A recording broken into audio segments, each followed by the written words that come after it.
So this is your, I think this is your volume here. Okay. Can you hear me okay? Yep, that's fine. That's fine. It's funny when you hear your own voice, isn't it? I'm used to it now. It's a lot better hearing your own voice, actually. Are you live at the moment, or did it tell you? No, not until he comes. Okay. In fact, I think I messed up earlier. Right. It's quite funny hearing your own, because it sounds different on these than it does to yourself normally, doesn't it? So. Aye.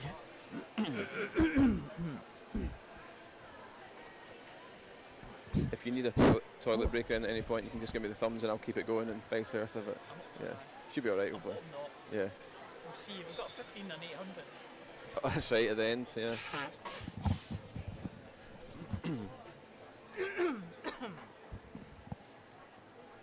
Coming to us early. Why are they coming to us so early? They're 4 minutes away.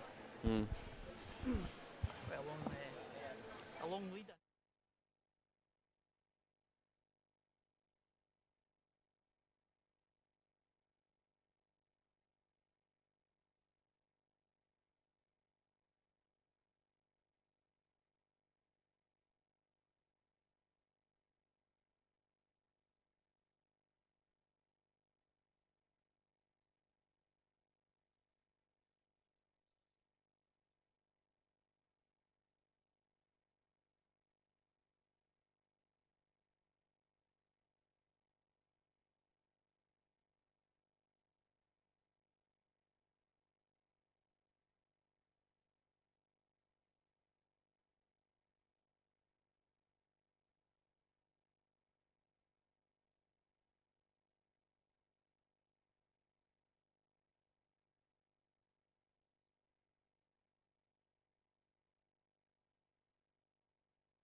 Well, good afternoon and welcome everyone back to the Glasgow International Swim Meet. We are here for the final day of action. It's the final afternoon of action, session 8 at Tollcross International Pool here in the East End of Glasgow. We have seen 2 days of great action so far. We've seen a good heat session this morning, got another heat session this afternoon, building up to the finals session this evening.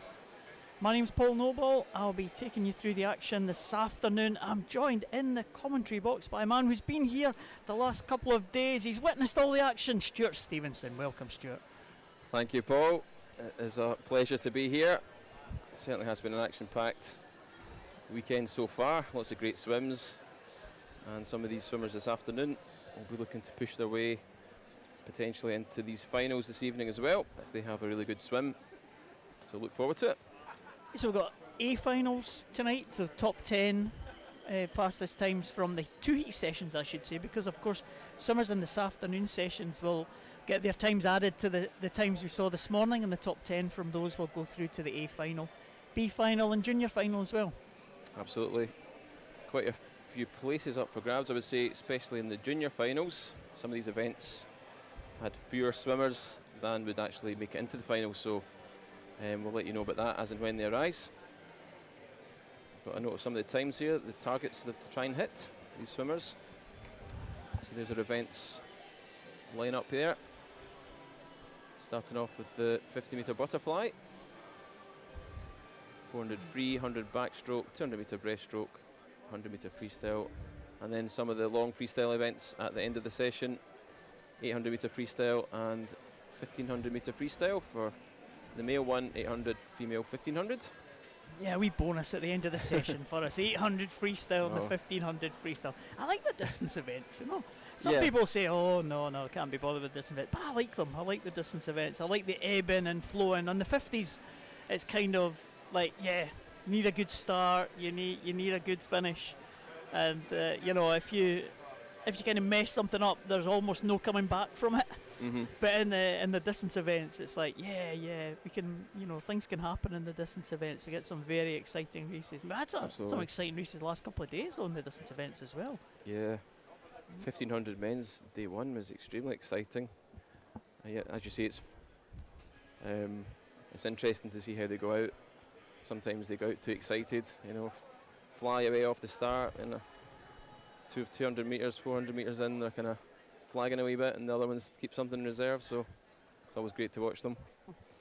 Yeah, we saw that in 400 this morning. Some of the swimmers had very fast first 50 and first 100s, and then just couldn't quite keep up the pace.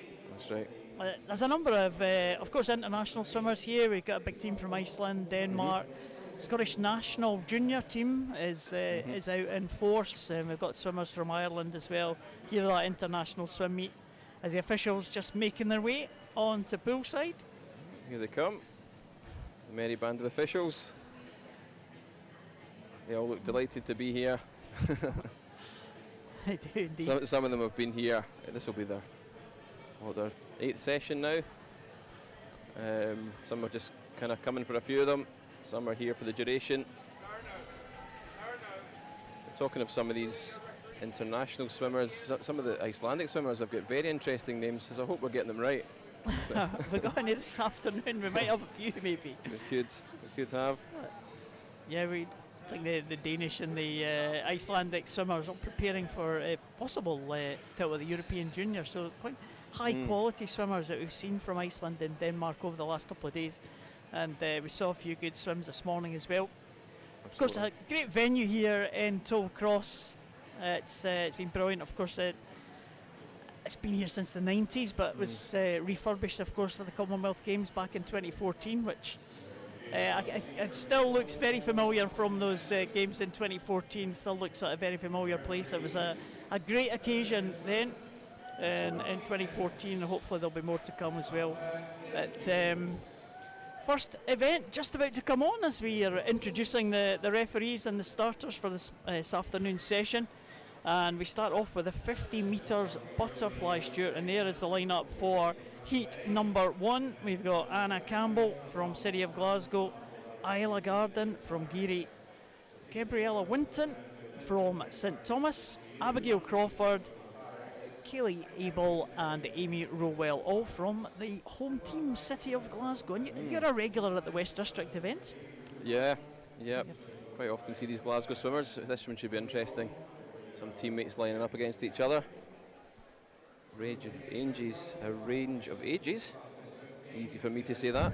So we've got Anna Campbell, who's 13, and Abigail Crawford, also 13, Callie, 14, and Amy, 12, and then we've got the other two swimmers who are 15 and 17, Isla and Gabriella. So and it's the girls under 16 years of age can qualify for the junior final tonight. Is that absolutely, right? Yes. I believe the target time for that one would be just under the 31-second mark. Bit of a tough ask for the swimmers in the leading heats, but absolutely, everyone will obviously have their own targets to come when they come into this meet. Still, we were looking at the pool just now, so you'll see it there, lane 0 right at the top, down to lane number 9 at the bottom of your picture. It'll be that way all the way through this afternoon session. We start the 50 metres events at this side, the scoreboard end of the pool. Just one length of the pool for the 50 metres. All the other events will be starting from the other end of the pool. So all the races finish at the bottom end of the pool, the opposite end to the swimmers there. So it looks like there's an array of blue caps here. That's not going to be easy for us commentators. No, a lot of blue there. Sort of ranging from navy blue to sort of medium blue to light blue. But don't make it easy for us. No. Even the swimsuits are quite similar. So we got Abigail Crawford there. You can see her in lane number 5. Gabriella Winton in lane number 4. So 34.00 is the entry time for Gabriella Winton from St Thomas Club up in Arbroath. So this will be the target for the heats to follow. Can anyone dip under the 34-second mark? Quite often these younger swimmers, we can see big improvements. Yeah, absolutely. And some of these will be short course conversions as well, won't they? So see how they do in this pool. Well, it's the swimmers in lanes 4 and 5. The 2 yellow lanes are lanes 4 and 5. Lane 4 being the upper lane, lane 5 being the lower lane. And it looks like Abigail Crawford, the 13-year-old from City of Glasgow, might just have the edge here as they come into the red markers here, which is 5 metres to go. It looks like Abigail Crawford is going to take this one. City of Glasgow will take that one. Abigail Crawford, 32.70. Big improvement from Abigail Crawford. That's an excellent swim there. Second place was Gabriella Winton, and it was a tie for third, I think. Yeah, it says a tie in the board, but different the times there. Are there, yeah.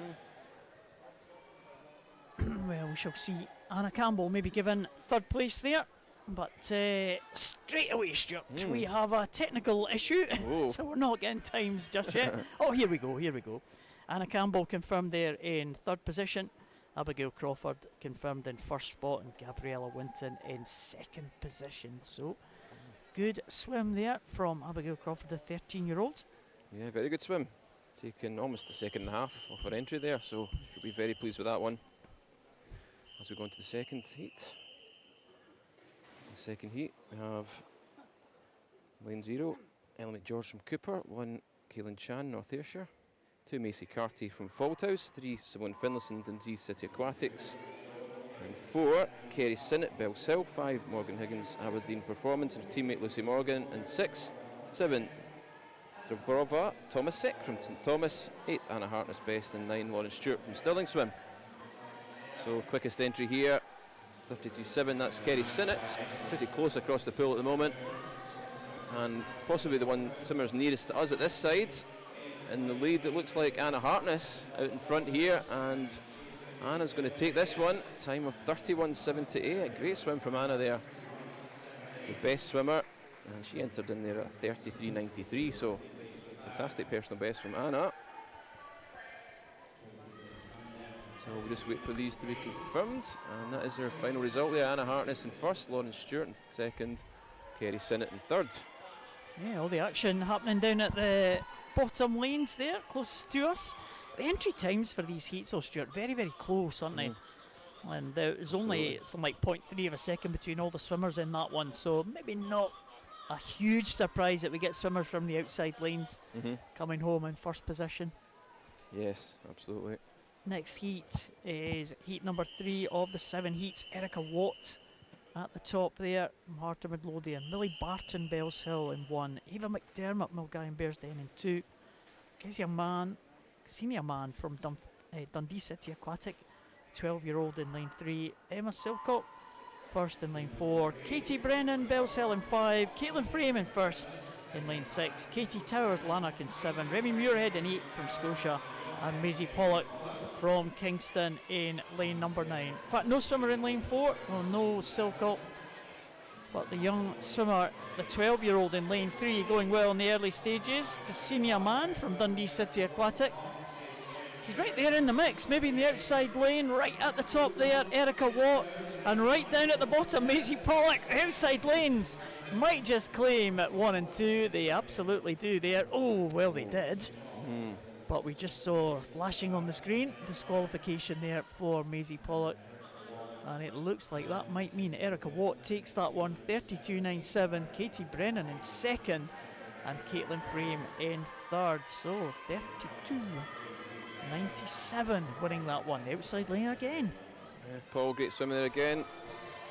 Erica Watt taking some time off, and it sounds as if we have a hot heat coming up next, which means a goodie bag for the winner of this heat. So they get a special prize with some sports goods from Wright Sports, I believe. So great prize for them to pick up. A little bonus for the winner of this heat. Well, that'll focus the attention for this one. So this is heat number 4. Isla Gilmurray from Dundee in 0, sorry. In 1, Alexandra Miller from Falthouse. 2, Emily Dawson, Ogai Bearsden. 3, Perry Scobie, Stirling Swim. 4, Ciara Finlayson. 5, Georgia Reid, both from City of Glasgow. 6, Emma Leggett from Hamilton. 7, Ellen Denny from Geary. 8, Zuria Smith from First. And 9, Isla Petrie from Monifieth. A really good start here from lane 6. That's Emma Leggett, so Emma Hamilton swimmer, and also going well really right over in lane 1, Alexandra Miller, and it's between these two girls. You've got that in the touch there. Emma Leggett got it 31.22. Oh, it's a tie. 31.22 for both Emma Leggett and Alexandra Miller. Just behind them, 31.43 is Perry Scobie. Some great swims there again, well underneath her entry time. Yeah, 31.22. That was really good for a tie for first position there. Alexandra Miller taking that equal first spot. And the next heat is Caitlin Hamilton, Sophia Fallon, Ellie Kennedy, Maria Howe, Safrina Machin, Emily Riach, Rebecca Kent, Gina Wren, Adriana Cook and Ciara Bailey right down here in lane number 9. Yellow cap there of Emily Riach from Aberdeen Performance. The 20-year-old maybe just heading them as they come into the end of that yellow zone, into the red zone now. Last 5 metres, and it looks like it is going to be a clear victory for Emily Riach. 30.81 for her, and that is a big improvement on the entry time there. Almost a second of an improvement there. Great stuff. Yeah. Some great times going in here so far. I think every single heat the top 2 or 3 have been underneath their entry time, so great standard been set here in the heat so far. As we go into heat 6, we have Eva Smith in 0, Aberdeen Performance, Melissa Mene, East Kilbride in 1, Taylor Smith, St Thomas in 2, Eva Gordon, Stirling Swim in 3, Alice Cumming, City of Glasgow in 4, Ida Skov Krag from Denmark in 5, Abby Barnstable from Lanark in 6, Lexi McCappin from First in 7, Sky Buchanan from City of Glasgow in 8, and Evie Mackey from Lanark in 9. Good start from lane 5 there. That's Ida Skov Krag, 16-year-old from Denmark. Great start off the blocks there. Also going well again over in the outside lane, Eva Mackey in lane 9. 13-year-olds from Lanark, so Evie's going very well here. So entry time here, quickest entry is 31.27. So it looks like this will be well underneath that time. 29.58, that's a great time there. Under the 30-second mark for Ida Skov Krag. So I believe that will be good enough for the junior final later. Have to wait for confirmation of that. Yeah, it's certainly 29.53 for, well, she's listed as 16, so maybe that's not qualifier for the junior final. 31.58, that's a shame if she doesn't qualify for that one, but we'll get confirmation of that one. I believe it's 16 and under. 16 and yeah, under. Ah, that's fine for the girls. She'll be safe enough in for that. So the final heat, Lucia Pivar Sagrado, Eva Kirkham, Emily McGee, Celie Kirktrep, Emma Finlay, Lauren Anderson, Heather Stewart, Madison Stewart, Millie Donachie and Emma Dickens. So good start there from lane number 3. Kirktrep, the other Danish swimmer. Can anyone challenge that? Great time, 29.53. Wow, that was an excellent time for that previous heat. Anyone else forced their way into a final tonight? Very, very close now. Maybe lane number 5 coming through strongly. Lauren Anderson will take it, 31.35. And she finishes in first position there. It's Kirketerp. Fast start there, 31.52, and Emma Finlay in third spot, 31.94. So all in the kind of 31 range, the leading swimmers here. Yep, just a tenth underneath her entry there for Lauren. So slight improvement there. But no doubt about that victory there in that previous heat. Ida Scov-Crag just head and shoulders above everyone else, really. Absolutely. Right from the start, off these blocks, out in front, and held that and increased it as the time went on. So it was a really impressive swim from Ida. One of our Danish friends. Yeah, we'll see her again tonight, all being well. She makes her way into that junior final. It's the men's event now for the 50-metre butterfly. Take the start. Just 3 swimmers in this first heat. A 13-year-old and 2 15-year-olds. Yes, we have Daniel Henry from City of Glasgow in lane 3, Tom Armitage from Thurso in lane 4, and Nathan Geddy from Geary in lane 5. So the times here pretty close on entry, 30.84 through to 30.90. So all bunched up together in entry time. We'll see how this one pans out.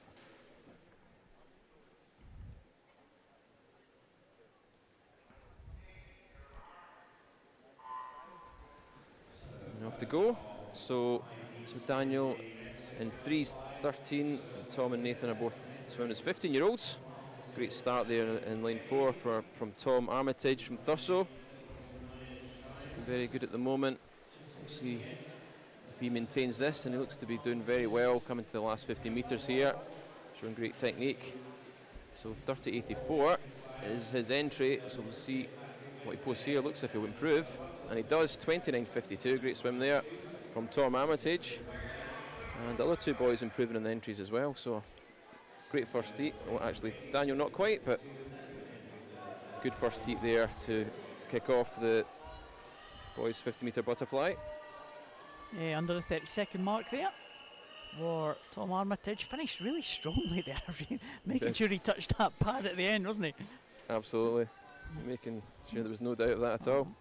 Here's the second heat about to go. Lewis Brander, it's quick off the blocks there. Caden McLaughlin, Andrew Venter, Connor Brearley, Cole Morrison, Kyle Mitchell, Nathan Lilly, Martin Brown, Alex Cumming, and Bradley Jack. Again, Lewis Brander going well in that outside lane.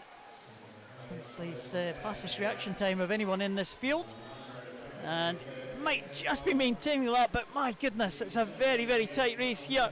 Maybe lane number 5, Kyle Mitchell, maybe might take it. Yeah, 29.36 for Kyle Mitchell. Andrew Venter in second position. In third spot, Bradley Jack there was in the outside lane. And we do have a disqualification there, and it was Caden McLaughlin. Wonder if that was at the start there, but a good swim to take that second heat. Very strong heat there. 5 swimmers under the 30-second mark there. So we're now on to our next heat, which involves a spot prize, so an extra incentive for the swimmers.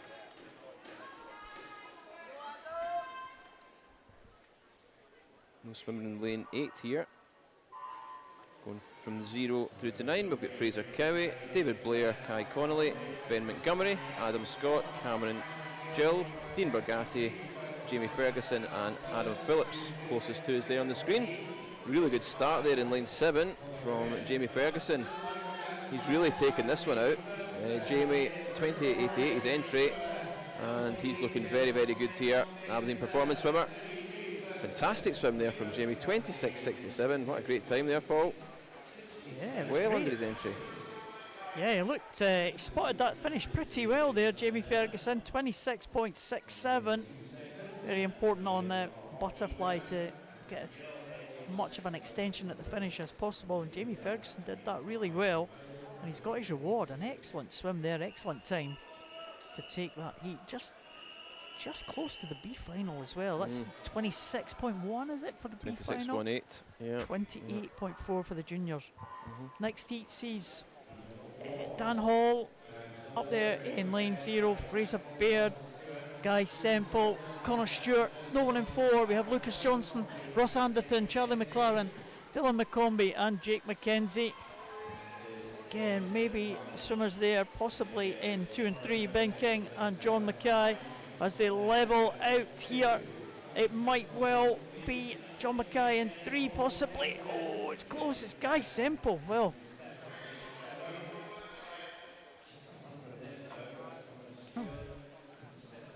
Guy Guy Semple taking that one.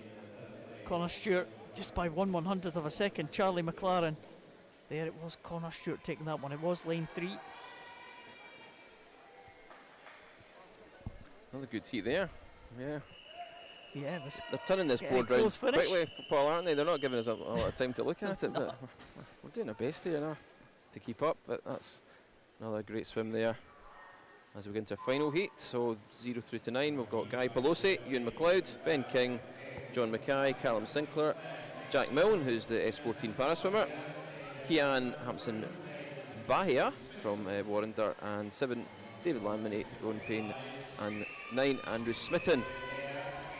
Pretty close across the pool here. It's possibly the Warrender swimmer here.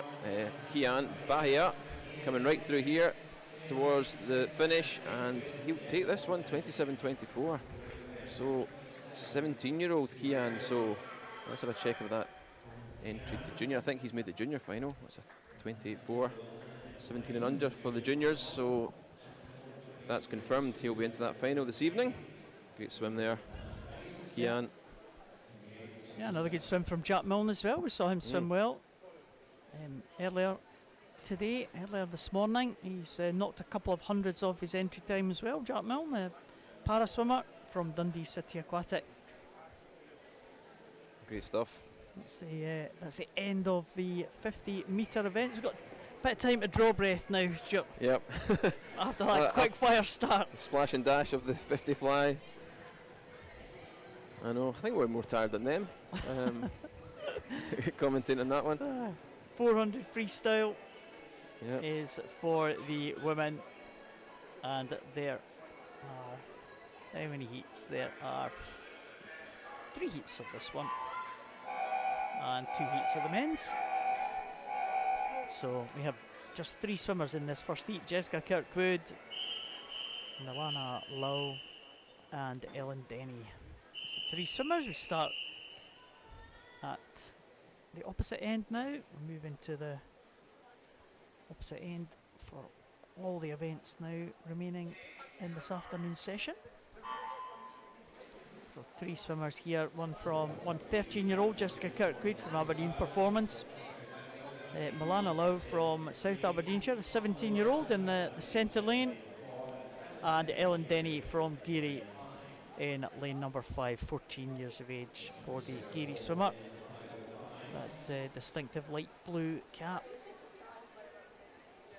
Swimmer in the middle is the marginal favourite, but looking at the entry times, they're all on the 5:05 range. Milana Lowe 5:05.12, Ellen Denny 5:05.40, and Jessica Kirkwood 5:05.60. So nothing much in it at all between all the swimmers here in this heat. But it's the older swimmer, the 17-year-old, who looks like she has the edge in the early stages there. South Aberdeenshire swimmer. But she's being tracked there by the Geary swimmer, Ellen Denny. It's always interesting to see how they pace these, isn't it, Paul? Yeah. Just keep an eye on the clock there, and it's good that the system that we have on our graphic system there, it tells you what the previous 50 split was. So Milana Lowe went 39.05, Ellen Denny 38.92. So not much in it in terms of the last 50 metres, but it kind of gives an indication of what kind of speed the swimmers are coming, who's closing and who's falling behind. And it looks like these two are ahead of the other swimmer in the field, Jessica Kirkwood, just falling behind now of the leading 2. And it's like a good tussle between these 2. Yeah, it does. It's always interesting. I think that these split times give us a really good indication of their tactics, don't they? When they're speeding up, when they're slowing down. And we can usually find out with the last 100 if they've kept something back or not as it goes to green rather than red on that board, because they're improving on their times. But it's also a very interesting race, the 400. You know, you don't want to go out too fast, but you don't want to go out too slowly either, do you, Paul? You know, leave too much to do. That's it, exactly. You have to be there or thereabouts, unless you've left a lot in reserve for the final stages of this 400. And these 2 look well matched. Milana Lowe maybe just going to lead them into the halfway point. with Ellen Denny in second position. Just as you mentioned that 39.69 just dipping under the 40-second mark, which is faster than her previous 50 metres. It's interesting to see the breathing patterns of the swimmers as well. Ellen Denny kind of breathing towards Milana Loud going up the way, but she continues to breathe on that side. You won't be able to see Milana coming down the way towards the finish end. I always wonder how much the swimmers take note of each other, but I suppose if they're both breathing towards each other, be very aware. Yes. Jessica there, just in lane 3's. She's only 12 years old, so Aberdeen performance swimmer. She's swimming as a 13-year-old. So it's a good wee challenge this. Good experience as well. The lead kind of extending now as we go towards the 300 mark. Just keep an eye on those split times. It was 38.8 and 39.2 respectively for the two swimmers at the last 50. And just see that, another half a second advantage there for Milana Low. And she's just opening up that little bit of a gap. There's almost clear water between her and Ellen Denny now in second place. Yeah, Milana, very good turn there. At the 300 mark, she just pushed right off there. Good underwater coming up.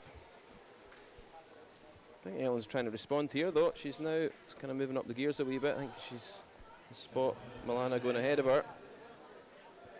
But, yeah, maybe about a body length just over. Now between the top two. Yeah, just 0.3 of a second again, the advantage, and Milana Low is just extending that lead at every 50 metres.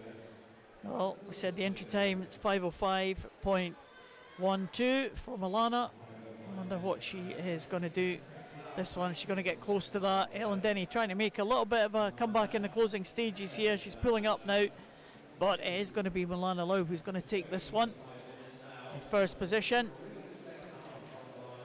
And here she comes, 5:05.19, just almost exactly the same time as she posted in consideration for this meet. It's a very fast last 50 as well, 36.89 for her, 37.37 for Ellen Denny, 5:07.50. And the youngster of the field, Jessica Kirkwood from Aberdeen Performance, just finishing now in 5:29. Yeah, that was a good finish there from Milana. She definitely had something left in the tank there at the end. She just had a wee spurt towards the finish. So that's always interesting to see. Now that music, I don't know if you can hear that in the background, but that means a hot heat coming up as a prize for the winner of this next heat. So we have Macy Carty from Faulthouse in 0, Thea Glenn from City of Glasgow in 1, Lucy Atherton, Heart of Midlothian in 2, Freya Beaton, City of Glasgow in 3, Eleanor Ross from Tain in 4, Caris Mooney, City of Glasgow in 5, Sarah Stewart, Mulgai Bearsden in 6, Georgia Reid, City of Glasgow in 7, and Ellen McPhee from Faulthouse in lane 8. So we've got a range of times here. The quickest time here is 4:43 through to 4:55. Quickest entry here is Eleanor Ross, the Tain swimmer, 16-year-old. She's swimming in lane 4. That's the quickest seeds do. So good start there by Eleanor. First over the first 50 there, 30.58. Actually, 0.2 of a second slower than the first heat. Swimming very well. Second to the turn there, Caris Mooney. So we'll see how this one pans out as the time goes on. Yeah, Eleanor Ross went out quite fast there, second or so ahead of Cara Mooney. And she looks like it's going to be Freya Beaton actually, just taking that one by 3/100ths of a second. Yeah, Eleanor Ross there, just behind here, and Caris Mooney in third place. These three already stretching away from the rest of the field. Looks like it's going to be A bit of a tussle between those three. Freya Beaton just had a wee push on there, I think, over the second part of that previous 50 there. And now they're pacing well ahead of the first heat, at 6 seconds or so. So Freya Beaton now with a nose in front here. 1:41.42 at the 150 mark. So pacing round about between 35 and 36 seconds, the swimmers at the front. Really good turn there from Freya. She's good underwater. Second to third right together, Eleanor and Caris. Yeah, and Freya Beaton, the 14-year-old from City of Glasgow. She'll be well used to swimming in this pool, I'm sure. And, there's quite a few long course opportunities, isn't there, Stuart, to get times, to post times for these swimmers these days. There's been quite a few meets this year. Of course, this pool at Tollcross was closed for repair for a little while, so the West Districts, which are normally long course, are actually short course. But there were other opportunities for the swimmers to swim at meets down in Sunderland, over in Edinburgh, up in the north as well. So, yep, definitely some good opportunities there. Yeah, and of course this year it's been a little bit different from last year. Everybody coming back from COVID, from the effects of COVID, you know, all the training venues and most of the pools being closed. I think it was only the elite swimmers were allowed into the pools for a long time. So it's youngsters like this would have really suffered over the last couple of years. Absolutely. Some of these swimmers out the pool for 6-7 months and then back in, then back out again, and pretty much the best part of a year was affected for a lot of these swimmers, and then trying to get back to fitness and all the rest of it. So they're doing very, very well. I'm surprised there's so many good times actually being posted at the moment, considering all these swimmers have been through it. Well, coming up to the 300 mark now. Freya Beaton has led most of the way, but she's really under threat now. Look at that, Caris Mooney just closing up almost a second on that 50 there from Freya Beaton, and Caris Mooney looking really, really strong now. So the two City of Glasgow swimmers, Freya Beaton, the 14-year-old, Caris Mooney, the 15-year-old. Of course, all these swimmers eligible for a place in the junior final. They are. Just looking at the time for juniors from this morning. So the slowest time from this morning is 4:48.17. So if they swim to their entry times here, they'll be underneath that. So we'll see what happens. Some of these could be short course conversions, so we'll see. But going into the final turn here, it's Caris Mooney out in the lead just by a second over the other two, 4:10.58. Probably looking somewhere around about the mid 440s, like 4:45 or so. So a real good battle here at the finish here between Caris Mooney and Eleanor Ross. Caris Mooney and Eleanor Ross. Has Eleanor Ross timed this perfectly, or Caris Mooney going to hold on? Oh, she does.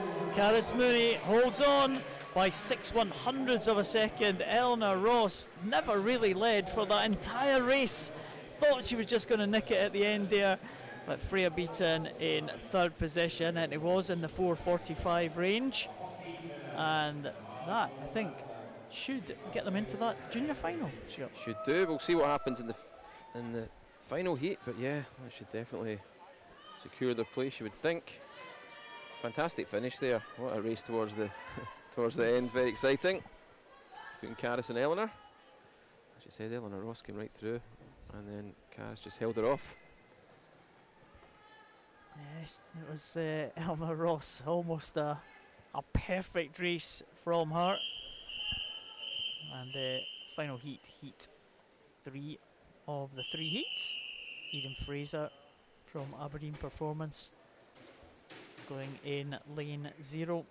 Ayla Cochrane, first of 4 City of Glasgow swimmers all in a row. Ayla Cochrane, Talia Blackley, Victoria Niven and Hannah Edmiston in 1, 2, 3 and 4. Kiana Kurtzer, another young swimmer, another very good young swimmer from the Scottish Junior squad. The 14-year-old goes in lane 5. 2 more from City of Glasgow going 6 and 7. That's Louise Connell and Libby Doubleday. And Grace Noonan from Milgaion Bearsden completes the lineup in lane number 8. So big City of Glasgow presence in this one. 6 swimmers, but they're being led at the moment by the Scottish national junior swimmer Kiana Kurtza, just 14 years of age, set some 13 years of age records just last year. Kiana Kurtza, a real prospect. Yeah, I think she took quite a few gold medals at Scottish Nationals, I remember, so she's having a fantastic year, Kiana. Definitely been well noticed. A lot of the coaches there is really standing out. And this, you wonder, in this kind of race, you've got so many swimmers from the same team, whether it spurs them on, does it affect them? Do they want bragging rights over their pals? Oh, definitely, I would say. Especially it's so close in terms of times as well. Just a few seconds. Maybe Hannah Edmiston a little bit ahead of her teammates there, the swimmer in the City of Glasgow in lane number 4 there. But the rest of the City of Glasgow swimmers very, very close in terms of time.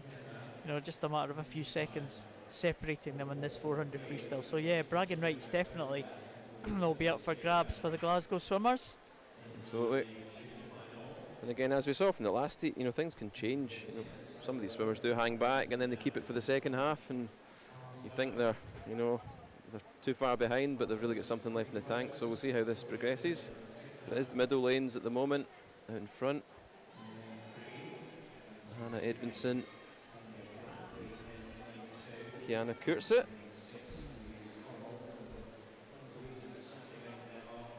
Much of a fan of the 400 freestyle yourself, Paul? Yeah, I like the 400 freestyle, yeah. In the glory days? Yeah, back in the glory days, yeah. Yeah, I swam 400 freestyle. It was one of my target events I did for the 400 back when I was competing. So I didn't really have the power for the sprint event, so the 400 suited me a little bit better. It was the longest distance we could go at in the Paralympic programme, so 400 was one of my main events, and I liked it. I enjoyed it. It was tough though. It was tough going. Once you get to this sort of stage, just coming up to the 250 now, beginning to feel it. The first 100 just goes by in a flash, and then you've just really got to get your head on and concentrate and stick to your own game plan if you can. And these swimmers, as I said, they'll have practice, they'll have opportunities to practice long course, but when you get in a competition environment, it's always a little bit different, and you don't want to let it go to your head. You don't want to streak away at the front of the field and then pay for it later on. Have you always got to sort of compensate for that adrenaline you know you'll have on race day? Yeah. Kind of hold it back a wee bit? Yes, I think so. That's the trick anyway. But equally, of course, you don't want to go out too slow to leave yourself with a little bit of work to do at the end. So it's a bit of a balancing act. But these swimmers will be well practiced, I'm sure. Kiana Kurtza is definitely looking like a star in the making here. Oh, she is. She looks like a very experienced swimmer, the way she's approached this. You wouldn't think for a 14-year-old she could just go up the gears like this. At will, it looks like. I'm sure it's a lot tougher for her than me than it is for us looking at her, but she's really pushed ahead in this last 50. Look at that last 50 split, 34 seconds, so really moving up the gears there. Yeah, absolutely brilliant there from Kiana Kurtza. She's opened up that gap. You just saw the 50 splits there, and Edmiston 36.93, so a good almost 2.5 second advantage there for Kiana Kurtza on that last 50, and she is going to bring them home here. Kiana Kurtza, 14-year-old, it's going to be very close to her entry time, 4:43, 4:44.75. So that, maybe importantly, slightly faster than the previous heat. Yes, I think that will see Kiana into the junior final later this evening, so we should see more of Kiana later on. We always sort of say should, don't we, just in case, all to be confirmed, but we're fairly confident of this, I would say. Go Kiana Kurtza 4:44.75, Tua Niven 44.49, and Edmondson 4:50. And now we're on to our next event, which is the equivalent event for the men, 400 freestyle. First heat here is going to be a hot heat, so a prize up for grabs. Very exciting for these swimmers. Have you seen the prizes, Stuart? I've not seen them. I've heard all about them. Yeah, go on in, enlighten us. Apparently they're very good. We've got some clothing from Right Sports and some other goodies thrown in there. I don't know if they tweak them day to day, but yeah, there's some swimming goodies in that bag. I should really find out more. I hear it's fantastic though, you know, a right incentive for them. I've no doubt that it is. With our first heat here. So in lane 2, Kane Buchanan, Dundee City Aquatics, 3 Gregor Skinner from first, 4 Keane Smith from Airdrie, 5 Oliver Cartwright, City of Glasgow, 6 Guy Pelosi from City of Glasgow, and 7 Michael Jones, S7 paraswimmer from City of Manchester Aquatics. Mikey Jones, a Paralympic champion in this event back in Rio in 2016. Outstanding. He's going to the Commonwealth Games for the England team. He's been selected, or I suppose, I'm not sure if that's. Yeah, oh well. Something happened there. Is that Mikey Jones in lane 7? Mikey Jones stopped. I'm not sure what the reason is there. Well, to be honest, he hasn't swum the 400 freestyle for a few years. He's swimming the 50 freestyle in the Commonwealth Games. So maybe he's just decided to. That's him. He's gone for a 50 time. Just a 50 sort of long course practice. It looks like that's what happened to Mikey Jones, because the experienced campaigner, he wouldn't pull up unless there was a good reason for it. But the paraswimmers have only got certain events that are on offer at the Commonwealth Games in Birmingham, and it's only the 50 freestyle for Mikey Jones's class. So took us a bit by surprise there, Mikey. Yes. I'm sure that's all it is. I don't think it's anything other than that. I was trying to spot Mikey's goggles there, but they were still on. So no, he must. It looked, as you say, Paul, a deliberate move there just to get in there, do the length, and come out and just have a practice at that 50. Oh, makes perfect sense. I'm glad you're here. I wouldn't have known that. I'd have been saying, what's going on? You know, speculating too much there. Good start here from Keane Smith in 4, and also the pink cap of Kane Buchanan over in lane 2. So that's our 1-2 at the moment. So 4:31 is Keane's entry, 4:31.1. So we'll see if we can come close to that time. Looking pretty solid at the moment. Again, a range of ages in this one, from 17, 15, 16, 28, Mikey Jones. So a seasoned swimmer. Good turn there again in lane 4 from Keane Smith.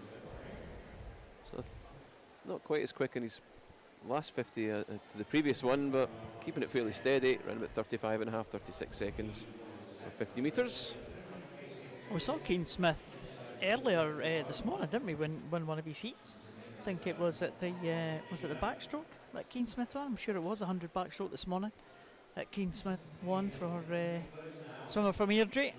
Did a very good swim in the backstroke to win that one from one of the outside lanes. He's pretty close to the centre now in lane 4, and he's doing pretty well again. So swimmer on form. Of course, you quite often see that because the heats are all time seeded on the times you've submitted to enter the competition. So if someone is having a good meet, quite often see them at the front of the field, and that's what's happening today for Keane Smith, certainly. Yes.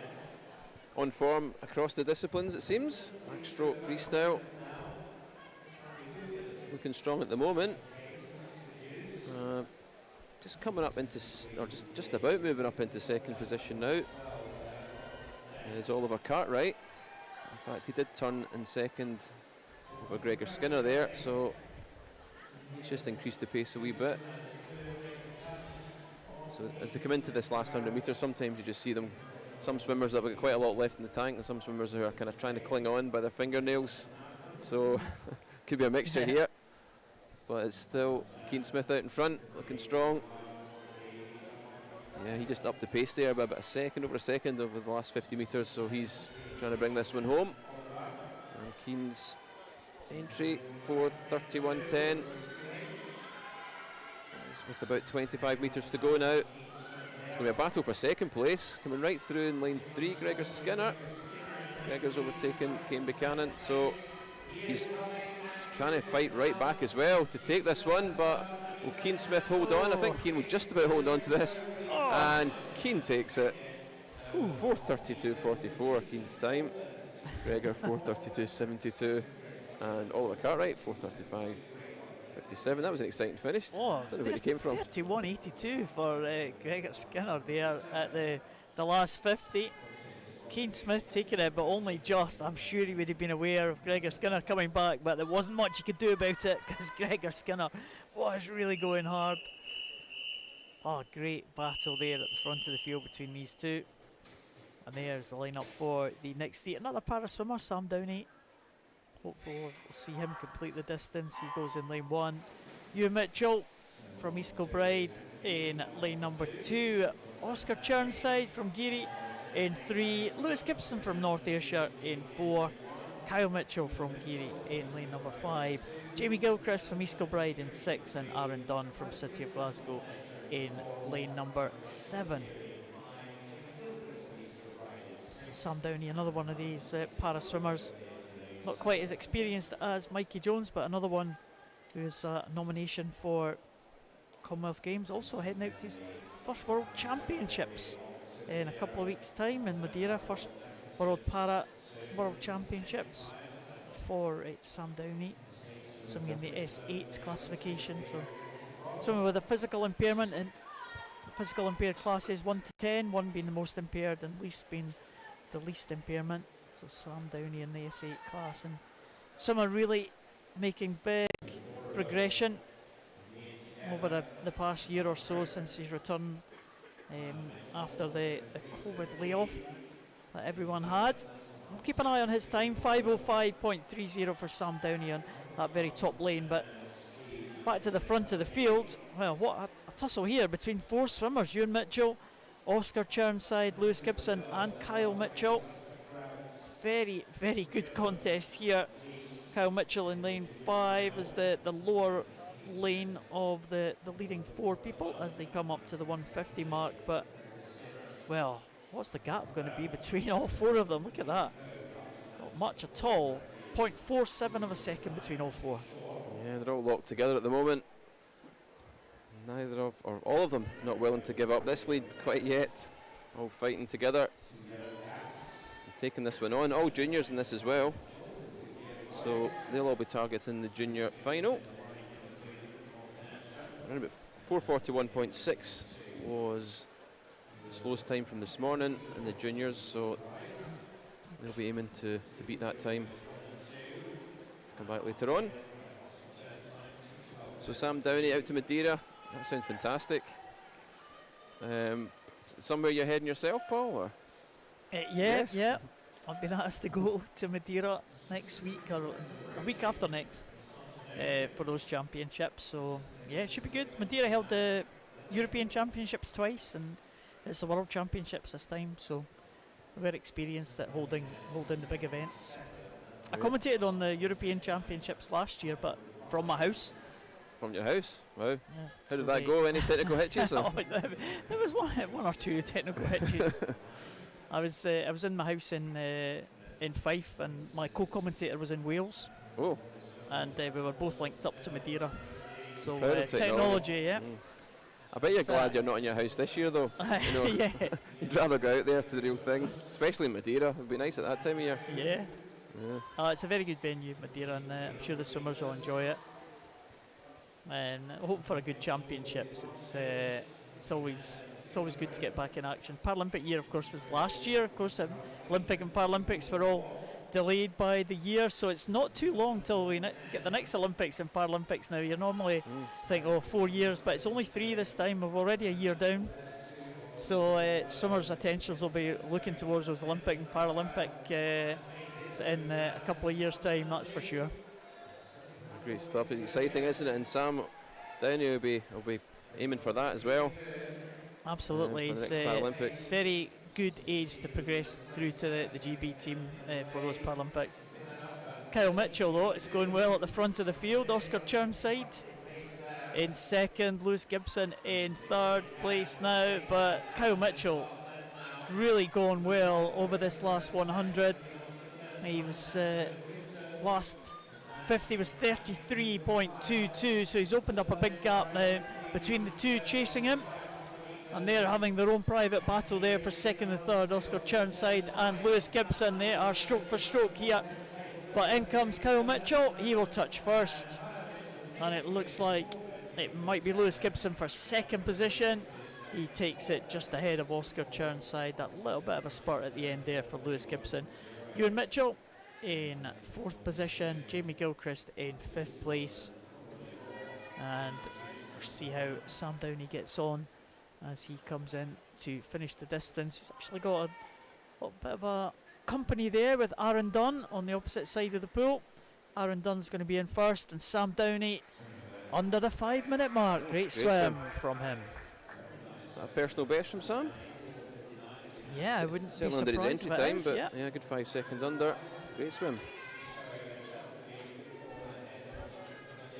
So Kyle Mitchell takes that one at the front of the field. Lewis Gibson in second, with Oscar Chirnside in third place. And some good times all round there in that heat. I think we'll see some of these swimmers, or if not all of these swimmers, back in the junior final later. So it was a really good battle in that one, but Kyle Mitchell timed it perfectly and had some energy left just to take that one. Now we go on to the women's 100 metre backstroke. So we have 5 heats in this event. 7 swimmers in the first heat. So from 1 through 7 we have Emily Easton from Lark Hall. Lane 1, lane 2, Anna Campbell from City of Glasgow. Lane 3, Ellen Denny from Geary. 4, Abigail Hill from Mulgai Bearsden. 5, Lisa McNair from first. 6, Sarah Dunn from City of Glasgow. And 7, Abigail Crawford, also from City of Glasgow.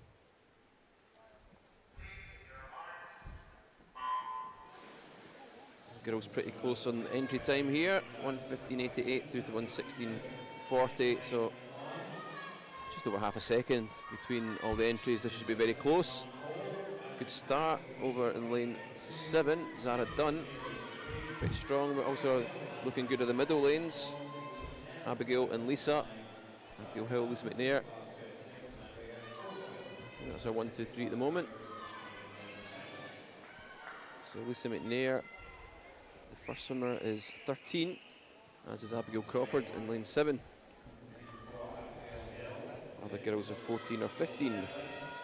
So at the turn there, Abigail Hill 36.47 over the first 50, and a very good turn as well. Moving out ahead now. Strong swim here from Abigail Hill, Mulgai and Bearsden swimmer. And for second, it looks very close between lanes 5 and 7. That's Lisa McNair, Abigail Crawford. Possibly Lisa McNair, but Abigail Hill, she's coming right back at Abigail now. Lisa McNair is coming right back. Is it going to be Lisa or Abigail? And touch. It is Abigail Hill. A fraction, 1:15.18 over Lisa McNair, 1:15.40. And also 1:15 for Abigail Crawford, 1:15.76. That's our 1, 2, 3. Great start to the backstroke there, Paul. Yeah, very good race indeed there. Abigail Hill, 1:15.18, just getting that touch. Pretty good finish there from Abigail Hill. Lisa McNair just in second position, Abigail Crawford in third. So decent times all round there for the top 3. And here is the start list for heat number 2. Simone Finlayson from Dundee City Aquatic in 0. Casey Dixon, Rutherglen in 1. Jocelyn McKenzie from Mulgai and Bearsden in 2. Sarah Denson from Monifieth goes in lane number 3. Erin Coulter, Hamilton in 4. Lauren Anderson from Fauldhouse in 5. Isla Gilmurray from Dundee City Aquatic in 6. Alexandra Miller from Fauldhouse in 7. Isla Garden from Geary in lane 8, and Phoebe Sampson from Dundee City Aquatic in lane number 9. So Dundee City Aquatic well represented in this one, the 2 outside lanes, and also in the centre, one of the centre lanes, Isla Gilmurray. Those pink caps of Dundee City Aquatics. And it's a good start there in the outside lane, right at the top there from Simone Finlayson. She had a very good reaction time. Also going well in the centre as well, Isla Gilmurray and her teammate Lauren Anderson in lane number 5 as well. But Dundee City Aquatic swimmer in lane 6, Isla Gilmurray, may well have the edge here as they come into the one and only turn.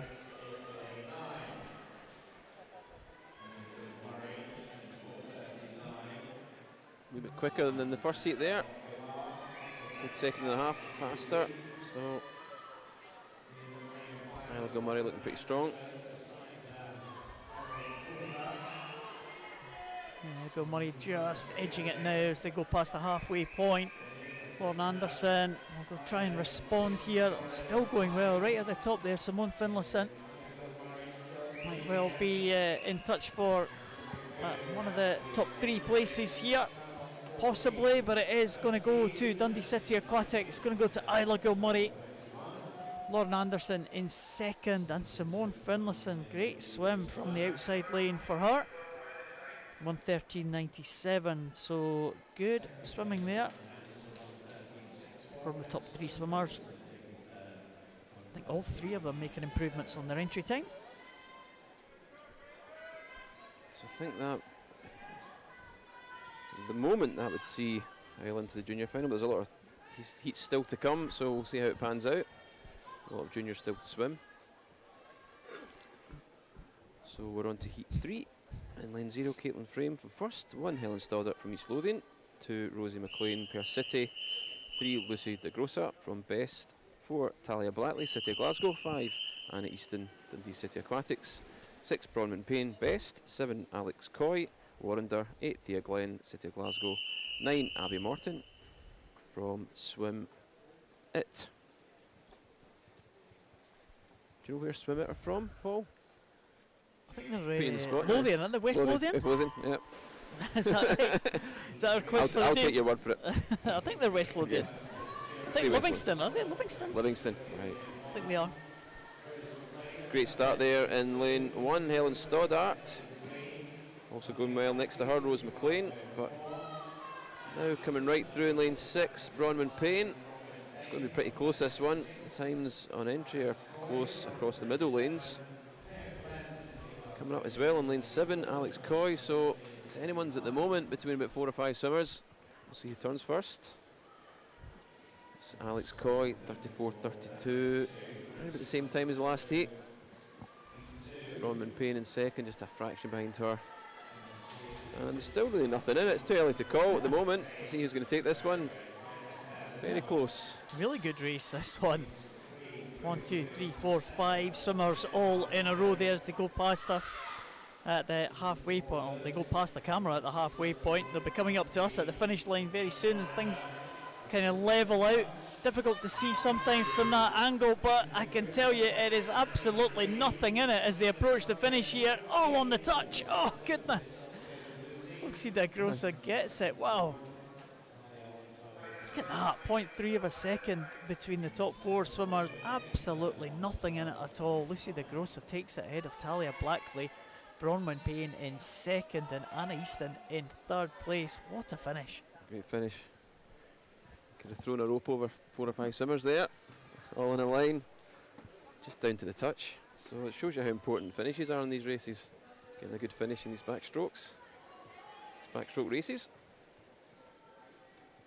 Great contest there. Let's hope for another close race here in this one. Eva Smith from Aberdeen Performance in lane 0. Iona Henderson goes for Rutherglen in lane number 1. Madison Cool from Bucky goes in lane 2. Chloe McLean from Dundee City Aquatic in lane 3. Sarah Kravich from East Lothian goes in 4. Millie MacArthur from Lanark in 5. Emily Riach from Aberdeen Performance in 6. Amelia Campbell from Stirling Swim in 7. Mai Rogers from Warrender in 8. And Remy Muirhead from Scotia in lane number 9. We're returning swimmers here from the event earlier this afternoon. Emily Ria had a very good 50 butterfly earlier. Goes in lane 6 with that yellow cap there. And she's pretty much in the mix here as they come up to the turn. Maybe Zara Kravich. And the swimmer one up from her, Chloe McLean. Chloe McLean it is, going over at the turn with, again, Dundee City Aquatic having a good few races here. They certainly are. It's great for us commentators, these pink caps. We can just spot them a mile off. A fantastic move there in lane 4. Zara Kravich now just moved right up the gears there to overtake Chloe inside her.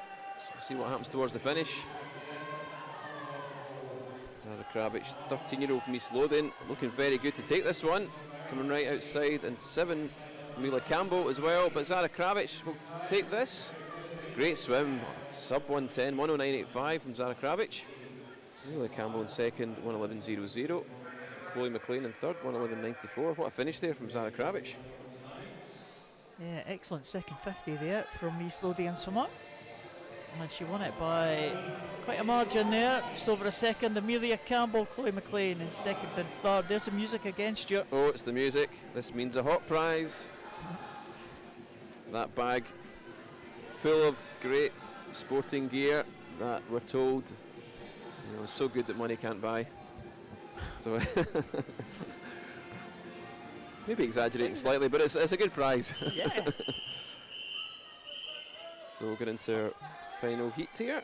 Lane 0, Abby Kane from Stirling University. S13 para swimmer. 1, Rosie Foster, Warrender. 2, Heather Stewart, North Ayrshire. 3, Naomi Wilson from Warrender. 4, Libby Doubleday, City of Glasgow. 5, our teammate Safrina Machin, or Machin I should say, from City of Glasgow. 6, Luthia Atherton from Hartley Lothian. 7, Natalie Cooper from Warrender. 8, Zuzia Smith from first, and 9, Hannah Anderson from Hamilton. So great start there. 0 and 1. Abby Kane, Rosie Foster, also lane 4 from Libby Doubleday.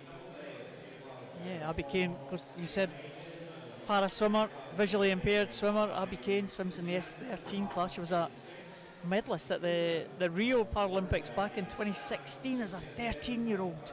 Wow. And she's off to Commonwealth. Well, I say she's off to the Commonwealth Games. She's been nominated for the Commonwealth Games, I should say. Of course, the team hasn't officially been announced there, but Abby Kane, good to see her back in on international duty again for the Scottish team. Right out ahead there, Libby Doubleday going well in 4. She is.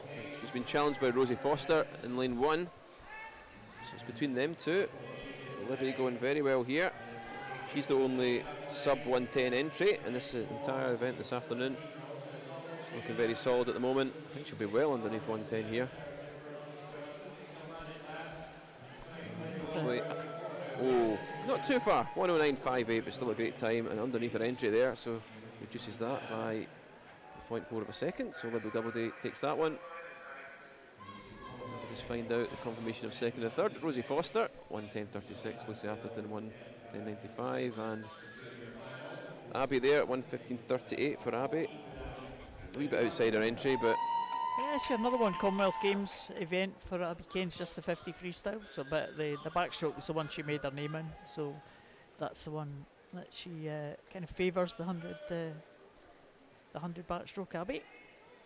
so is that the youngest ever swimmer, do you think, with 13 years old for Abby? No, there was a 12-year-old won a medal at the Paralympic Games for Great Britain. There's a Paralympic swimmer, Jessica Long. She's a double leg amputee from the USA. She won 3 golds as a 12-year-old. She's still going strong. She won in Athens in 2004. Still going strong. Fantastic. Jessica Long. She has. If you see adverts for para swimming, or I think she had I think it was a Nike advert actually. She featured in at the Super Bowl halftime, one of the Super Bowl halftime adverts. So fantastic. she's that kind of level. Yes, absolutely. I move on to the next event, which is the men's 100 metres backstroke. She's Kyle Mossman from City of Glasgow going in 2. We have Gregor Ross from City of Glasgow in 3. Adam Phillips, Dundee City Aquatics in 4. Lewis Demaschio from Stirling Swim in 5. Daniel Henry in 6 from City of Glasgow. And Sam Downey back in the water again. It's a tough shift for him, the S8 swimmer. This is the event that Sam Downey is going to be swimming in the World Championships, the 100 backstroke. And swimming in the S8 class, as we said. But Great stuff. He's keeping tabs with the swimmer Sam Downey alongside him. But far and away, the leader at the moment looks like it is Gregor Ross. He's going to bring them home. With Adam Phillips clear in second position. It's all to play for third though. Gregor Ross in 108.14. Big improvement for him. With Gregor Ross, Adam Phillips, sorry, in second, and it was Sam Downey with a good finish there in third place in 1:14.46. That was some time there from Gregor Ross. 3.5 seconds off his entry time. Yeah, so far and away ahead of the rest of the field there. A really good swim from Gregor Ross at the front of the field there. Great swim from the 14-year-old, City of Glasgow. What times are the finalists aiming for, Stuart? 100 back. It's a 103.46 for the juniors. 101.17, so pretty tough times actually. These guys to hit this afternoon. Just looking down the heats to come, we've got certainly in heats 3, 4 and 5, some swimmers on 104 entries, so they might be able to push themselves into there. They're there or thereabouts. Have to get one or two of these guys into the final.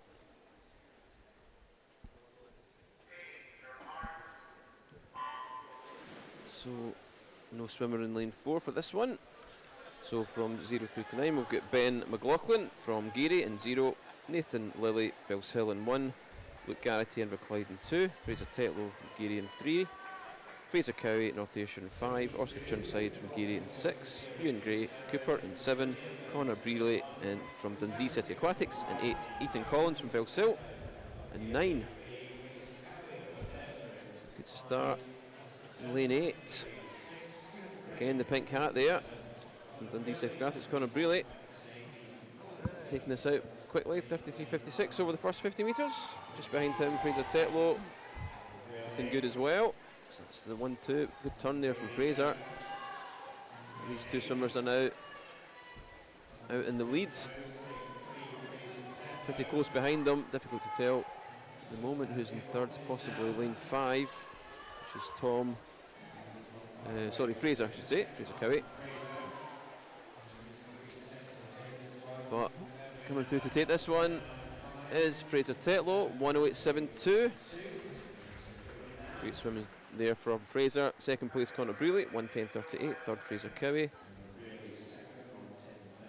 And just confirmation that time, 110.61 for Fraser. And that's our official results there.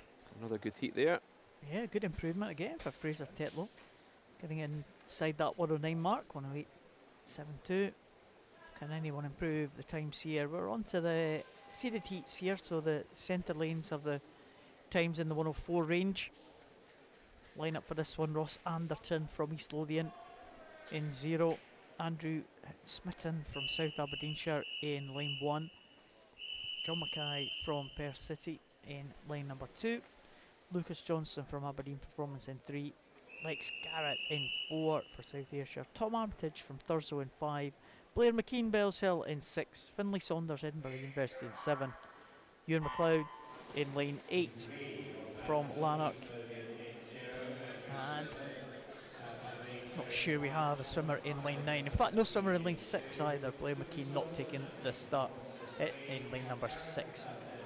But good start there for Finlay Saunders. Very fast reaction for him. And he leads the two swimmers in the centre lanes there, Lex Garrett and Tom Armitage, as they approach the one and only turn here. Very good first 50 there, Finlay Saunders, 30.55, that's the quickest we've seen so far. Into the seeded heats, so some fast guys here, but he's out in lane 7 there, going very well. Edinburgh University 21-year-old. Entry time of 106.37. Well, he's really way out in front here, looking very solid. And it's very close for second place. That will come right to the wire, I think. But it's going to be Finlay. Finlay Saunders takes that. 105.08 for Finlay Saunders. Tom Amity second, 106.01. Lex Garrett just behind him, 106.38 in third. Yeah, good swim there for Finlay Saunders, improving his entry time by just over a second there. Entry time before that was 106.37. The next heat, heat number 4, it's another hot heat. Ooh. Another prize on offer. And there are the swimmers who are going to be contesting it. Lewis Moore from East Kilbride goes in 0. Charlie McLaren from South Aberdeenshire in 1. Mano Drysdale from Warrender in line 2. Corey Phillip from Dundee City Aquatic goes in 3. Robbie Carlisle from Bellshill in 4.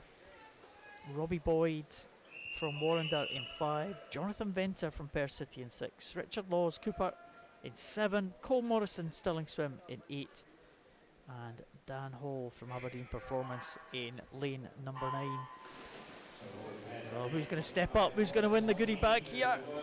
Favourite, well, will be Robbie Carlisle. The two Robbies in the centre lanes there. Robbie Carlisle in 4, Robbie Boyd in lane number 5.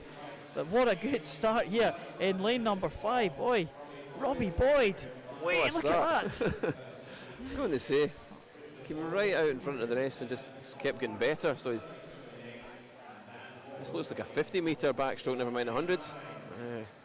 29.56 to the turn, really fast from Robbie Boyd. 15-year-old from Warrender, the red cap way out in front here. So we'll see if we can maintain this. Pretty close for second at the moment. Could be the swimmer just outside him is Jonathan Venter, also in the red cap from Perth. What a swim here from Robbie Boyd. Well, he wants that prize, doesn't he? He does. He is holding on. The lead maybe not quite as big as it was at the halfway point. I don't know, 34.00 in the closing stages there. It was pretty good. It was only Corey Phillip that closed up in the second 50 there, but a great swim there from Robbie Boyd. Really took that one out with his intention here. 103.56. That is an excellent time. Excellent time. Maybe just a fraction outside. Oh. Fraction outside the slowest junior time from this morning. About 0.114 of a second or so. Well, that was unfortunate there. Great swim though from Robbie Boyd, and he will get his reward for that prize, a hot prize. Absolutely, I think that hot prize is more important than making the final anyway. So that's what all the swimmers want. So as we go into our final heat here, lane 0, Ewan Weir from Dundee City Aquatics. 1, Sam Curry from Perth City. 2, Adam Ritchie, Warrender. 3, Jack Doherty Simpson from Scotia. 4, Logan van der Meulen, Stirling Swim. 5, Matthew McMillan from the Scottish Junior team. 6, Oliver Tikason from Stirling University. 8, David Landman from City of Glasgow. 9, Dylan McCombie from South Aberdeenshire. And 8 I should say, and 9, Jamie Gilchrist from East Kilbride. This looks as if it should be a close one in paper. 3 swimmers in the 104 to sort of 105 region, and I think it's maybe lane 6 in front at the moment. Oliver Tikason, 22-year-old Stirling swimmer. Very good turn there. 31.03 at the turn, not quite as quick as the previous heat. But going well still, and outside Oliver, David Landman. Also going well in lane 3. Jack Doherty Simpson. So got a real race in their hands here towards the finish. Jack Doherty Simpson, Scotia swimmer in the green cap now coming through, and it's going to be between him and Oliver. And who's going to get the touch? It is Jack Doherty Simpson. Oof. And it's Matthew McMillan. I don't know if these results are. Yeah, it might be Matthew McMillan there in second position. Just going in ahead of. I called that completely wrongly at the end. I just wanted to doubt myself there, but it's right on the touch there. It must have come through. So Jack Doherty Simpson in first there, 104.26. Matthew McMillan, 104.32. And Logan van der Meulen, 105.11. So that's our 1, 2, 3 there.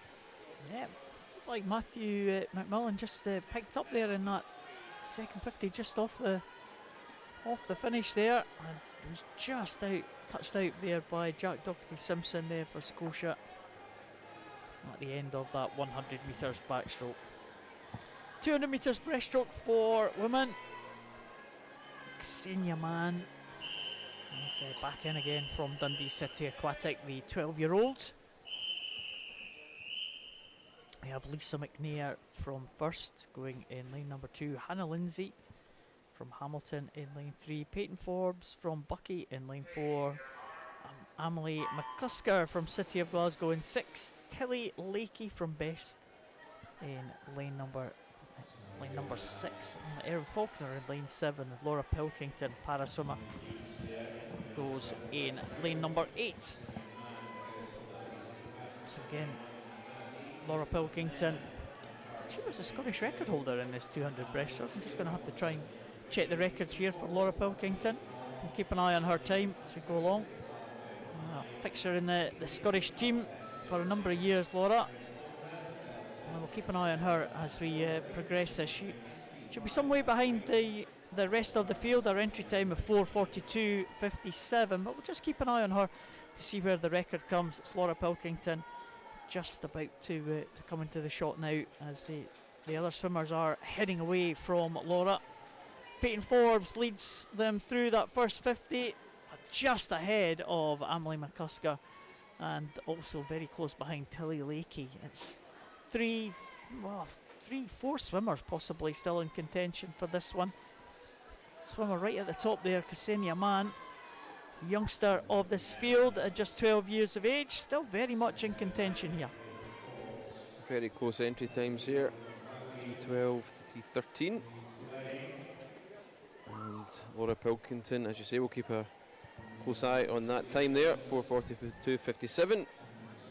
SB5 para swimmer. Laura now swimming as a 25-year-old from first. Great swimming career so far.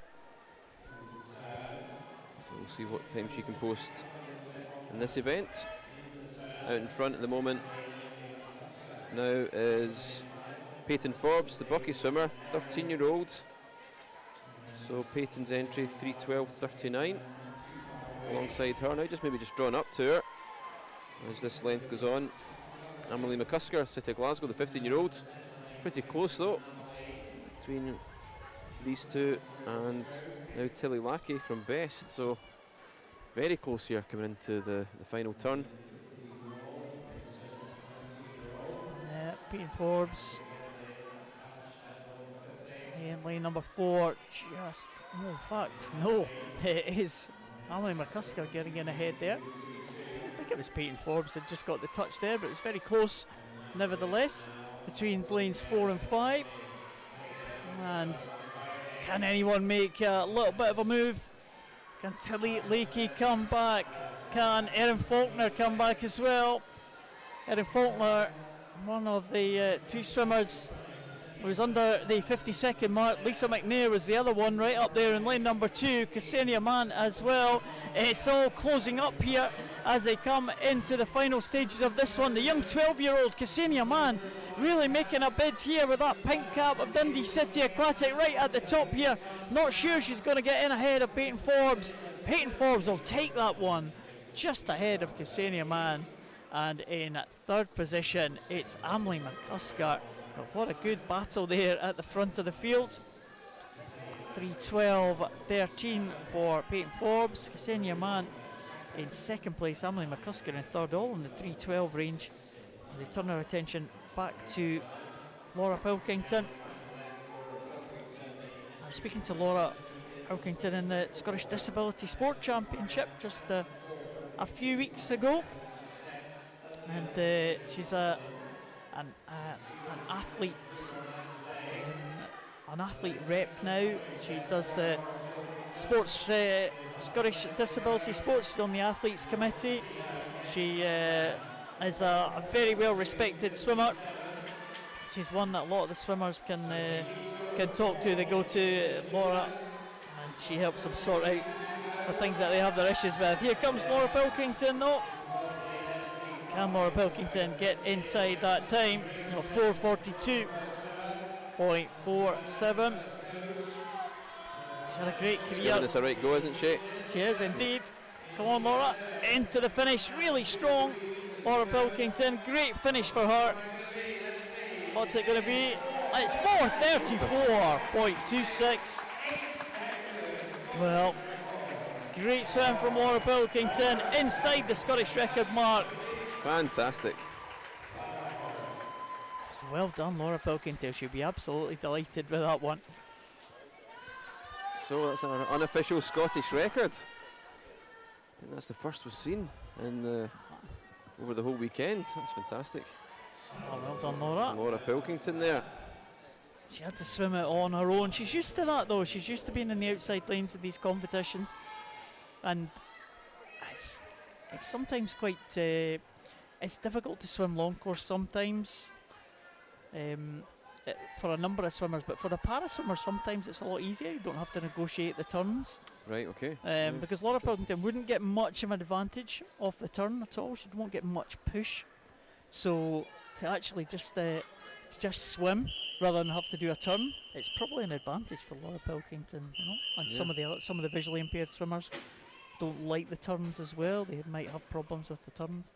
Yeah, she got into a very good rhythm there, didn't she? Yeah. She was really going for it and really strong at the end. Absolutely. So good final 50 there, speeding up towards the end. So that was great to see. Fantastic swim, inspirational swim, I'd say, from Laura Pilkington there. Let's move on to a second heat. And lane 0, Abigail Thompson, Dundee City Aquatics. 1, Isla Garden from Geary. 2, Emma Binney, North Ayrshire. 3, Rebecca Strachan, Lark Hall. 4, Grace Prain from Dundee City Aquatics. 5, Helen Black from Cooper.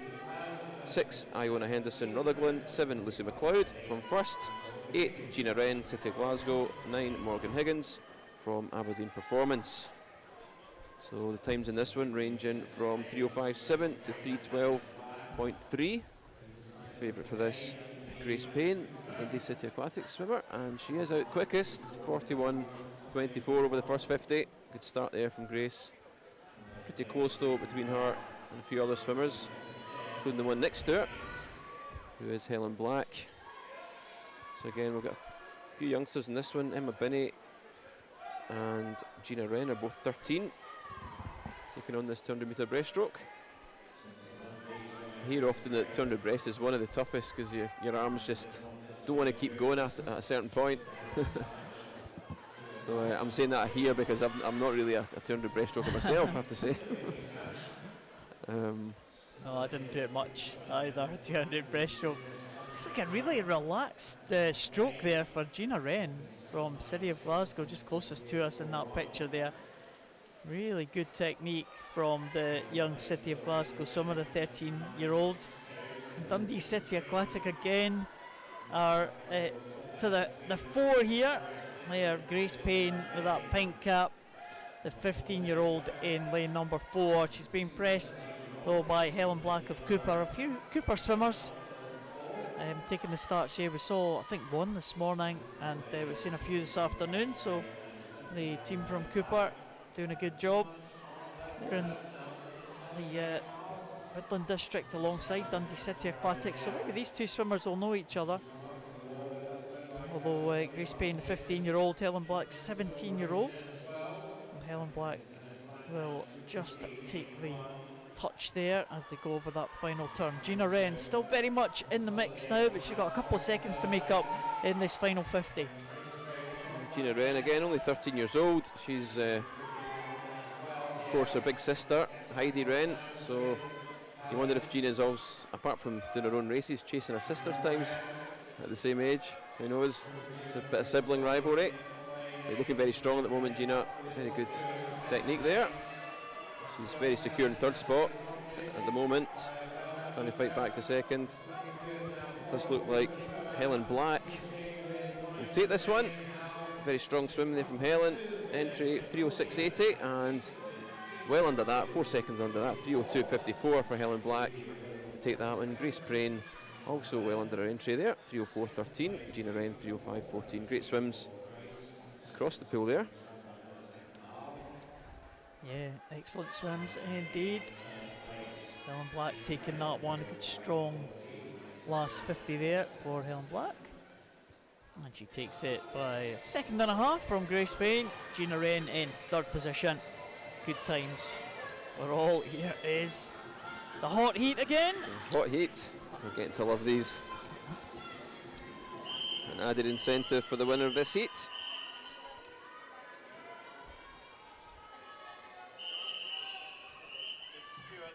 Swimmers going for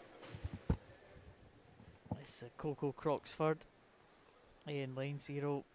Scusia Smith going in lane 1 for first. Kristen Mackay, she goes in lane number 2 for Warrender. Millie Barton from Bellsell in 3. Bronwyn Payne from Best in 4. Kezia McCappin from first in lane 5. Hayley McNair from Milgay and Bearsden from in lane number 6. Jessie Norris from Best in 7. Ellie Hardy from East Lothian in 8, and Lizzie White from Heart of Midlothian goes in lane number 9. Looks like Ellie McNair might just be first to the wall here. Good start there from Ailey, 15-year-old Milgay Bearsden swimmer. It's the quickest we've seen so far over the first 50 metres. Looking very strong. And again, a bunch of junior swimmers here, apart from lanes 8 and 9, all swimming as juniors. Looking very strong at the moment. In lane 6, Hayley McNair, 2:59.91 her entry time. So really taking this one out over the first 100. The junior time, Stuart, is that?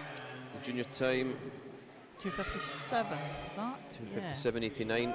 It's the junior time to target time from this morning. Well, it's might be a real target, a real reachable target for the swimmers in this one. Hayley McNair certainly going out for it. She's led very much from the start here. Let's hope she can hold on to that. So you see the other swimmers trying to come back now. In lane number 4, Bronwyn Payne in second position. She lost a couple of seconds to Hayley McNair on that previous 50. Also a couple of lanes up. It's Kristen Mackay and Millie Barton. They're battling for third position at the moment, but Hayley McNair again stretching that lead. Look at that difference in the last 50. A couple of seconds the advantage for Hayley McNair. Length on length, she's been gaining a couple of seconds in other swimmers, so really taking this one on, Hayley. So she's obviously got the junior final on her sights here. She's really going for this. Very strong last stretch here as well, over in lane 4 from Bronwyn Payne. She's coming right back now and moving through into second. It looks like Hayley McNair coming through to take this, and she's going to post a good time here.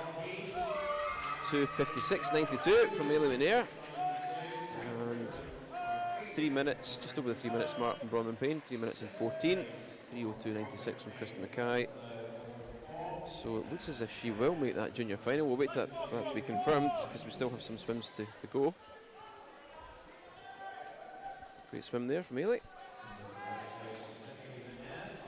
Yeah, Hayley McNair, 2:56.92. What was that one? 2:57.89. So Hayley McNair might be the new target, possibly, to try and make that junior final.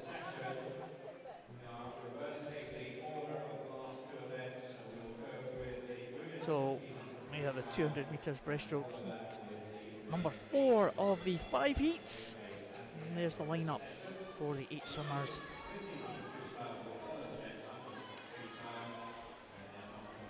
So Ava Ross in 0, City of Glasgow. Tara Montgomery from Stirling in 1. Ayla Cochrane, City of Glasgow in 2. Kira Hart, Scotia in 3.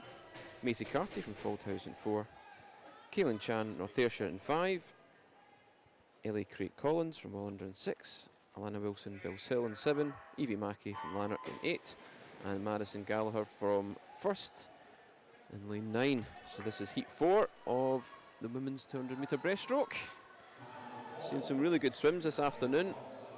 I would say this afternoon there's been more time taken off the entries than this morning. I don't know if it's an afternoon thing or just the swimmers who are swimming a wee bit more to their potential or above their potential this afternoon. Sometimes there is a difference between morning and afternoon for the body just to get used to different times of day and different energy levels for swimmers. A very strong start, I should say, from Evie Mackey in lane 8. 38.45 at the moment, 38.76 from Ellie Craig Collins over the first 50 just behind her. So that's our 1-2 just now. And again, every swimmer in this heat is a junior, so 256, was it 256.9 in the last one, Paul, the target? Yeah, 256.92 from that 256.92. previous heat. It's all getting very stretched out in the opening stages of this one. Danger all over the pool here. Certainly is. Evie Mackey really taking this one on. Yeah, Evie Mackey's going to bring them into the halfway point ahead. Look over there, 44.04. Ellie Craig Collins in second position. Madison Gallagher in third spot, right down here in lane number 9, next to the leader at the moment, Evie Mackey. Here's the third place swimmer, that blue cap of Madison Gallagher. Right in the centre there is Ellie Craig Collins. Again, that red cap trying to come back into contention, but not sure she's going to be able to pick this up. It's going to have to be a really good finish here in the final 50 if Ellie Craig Collins is going to get on terms with the long-time leader Evie Mackey. She's extending that lead, I would think. 44.46, very consistent swimming here. Yeah, gaining a couple of seconds again there over Madison Gallagher in second place. Evie Mackey, she's looking very strong here.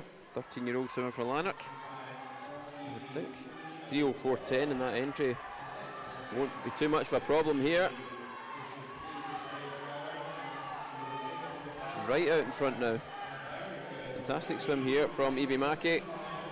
Pretty close for second. There's a wee battle going on for second place. I'd say it's probably the green cap over there in lane 3. Kira Hart from Scotia swimmer in second at the moment. Evie Mackey is going to come through and take this. 2:52.58. Fantastic swim there from Evie Mackey. So that will, I think, most certainly make the junior final later.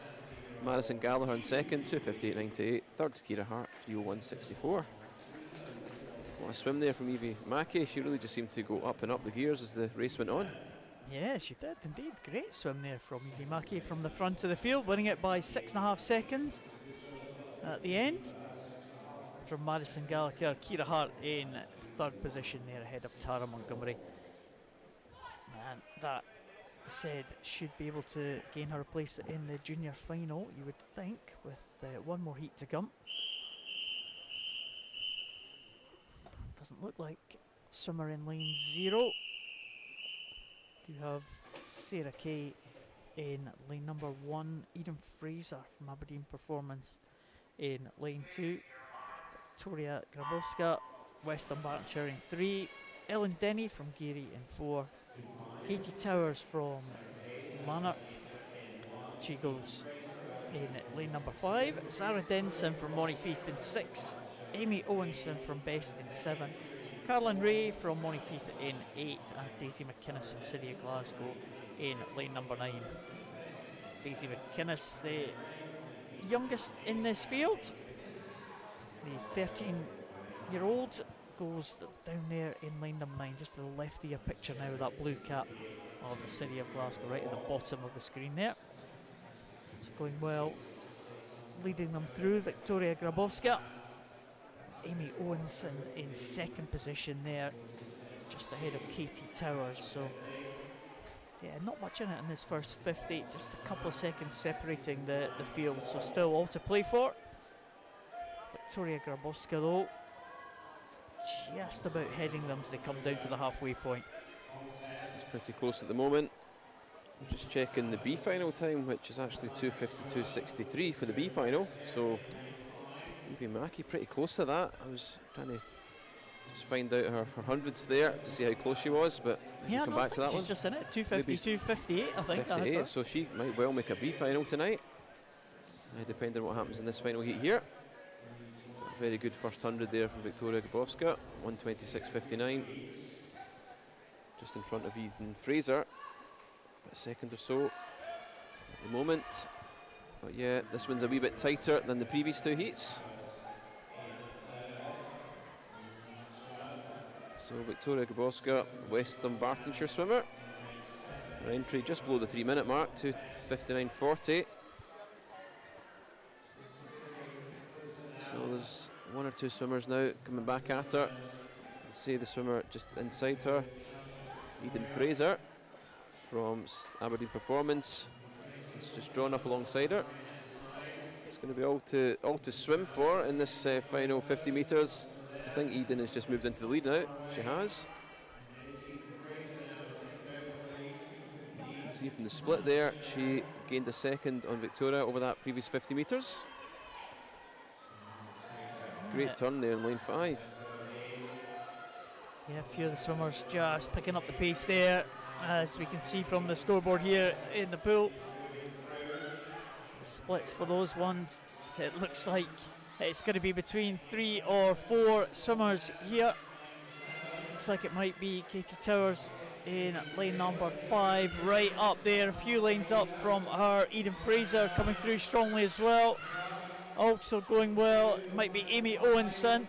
3 swimmers all coming into the wall together here, all on the touch, all together. And it is Amy Owenson gets that touch over Katie Towers and Eden Fraser. It didn't look like there was that much in it, 0.7 of a second at the end. The final times there on the scoreboard, it looked much closer than that, Stuart, didn't it? It did, it did. Thought it was going to be almost a dead heat there, but there was more daylight between them than I thought, or water between them I should say. Yeah. But still very close, exciting finish. And now we're moving on to the men's 200 metre breaststroke. We've got 3 heats in this one. And the first heat has got 8 swimmers. So you'll see the list of swimmers there. Aaron Machin in lane 1 from City of Glasgow. In 2, Aidan McCavish from first. 3, Adam Hill, still in swim. 4, Kieran Hayes from Aberdeen Dolphin. 5, Dylan McCombie from South Aberdeenshire. 6, Benji Jones from Lanark. 7, Bradley Jack from first. And 8, Oscar Mugan Shirat from City of Glasgow. Times in this one ranging from 2:42.90 through to 2:58.30. Good start. Lane 5 from Dylan McCombie, and also lane 7 Bradley Jack. There's the white cap there. Dylan McCombie, South Aberdeenshire swimmer. Good. And also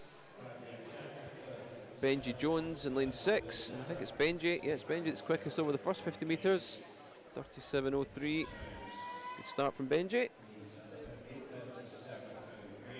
Yeah, 4 swimmers here, kind of just making their way through here. Looks like it is going to be Benji Jones though, just with the edge over Kieran Hayes. Maybe these two now just forging ahead of the rest of the field. Just 3 heats in this 200 breaststroke. And some of the entry times for these swimmers, the heats are all kind of seeded, so the 2 or 3 swimmers in the centre lanes are the fastest from all of the heats. So we're not starting off with a slow heat here, we're right into the seeded heats. And it's showing here as Kieran Hayes and Benji Jones goes over in first and second place, Adam Hill. So the time that they're looking for junior finals and B finals just might be achievable in any of the heats here, Stuart. Indeed, yes, and we're seeing this roughly an arrow shape here, you'd expect. And that's kind of what we're seeing. And we should see that across all 3 if it goes to what's on paper. But as we know, it can all be a wee bit different from that in reality once the swimmers set off. But Kieran Hayes looking good here in lane 4. 2:03:37 into the final turn. So we can see on the split times there that he was quickest over the last 50, and he's now moving ahead of the rest. A very good turn there from Kieran. Kieran's the Aberdeen swimmer, 17-year-old. So yeah, 17-year-olds and under are competing as juniors today. So all these swimmers will be trying to get a place in that junior final. 2:43:03 is the target time for that. Won't be too far away. Yeah, it's going to be very close indeed. Whoa, just slipped by there. 2:45:37 for Kieran Hayes. Second place there, Adam Hill, 2:50.50, and Aidan McCavish in 2:51:49. So it was almost on there for Kieran Hayes. It was.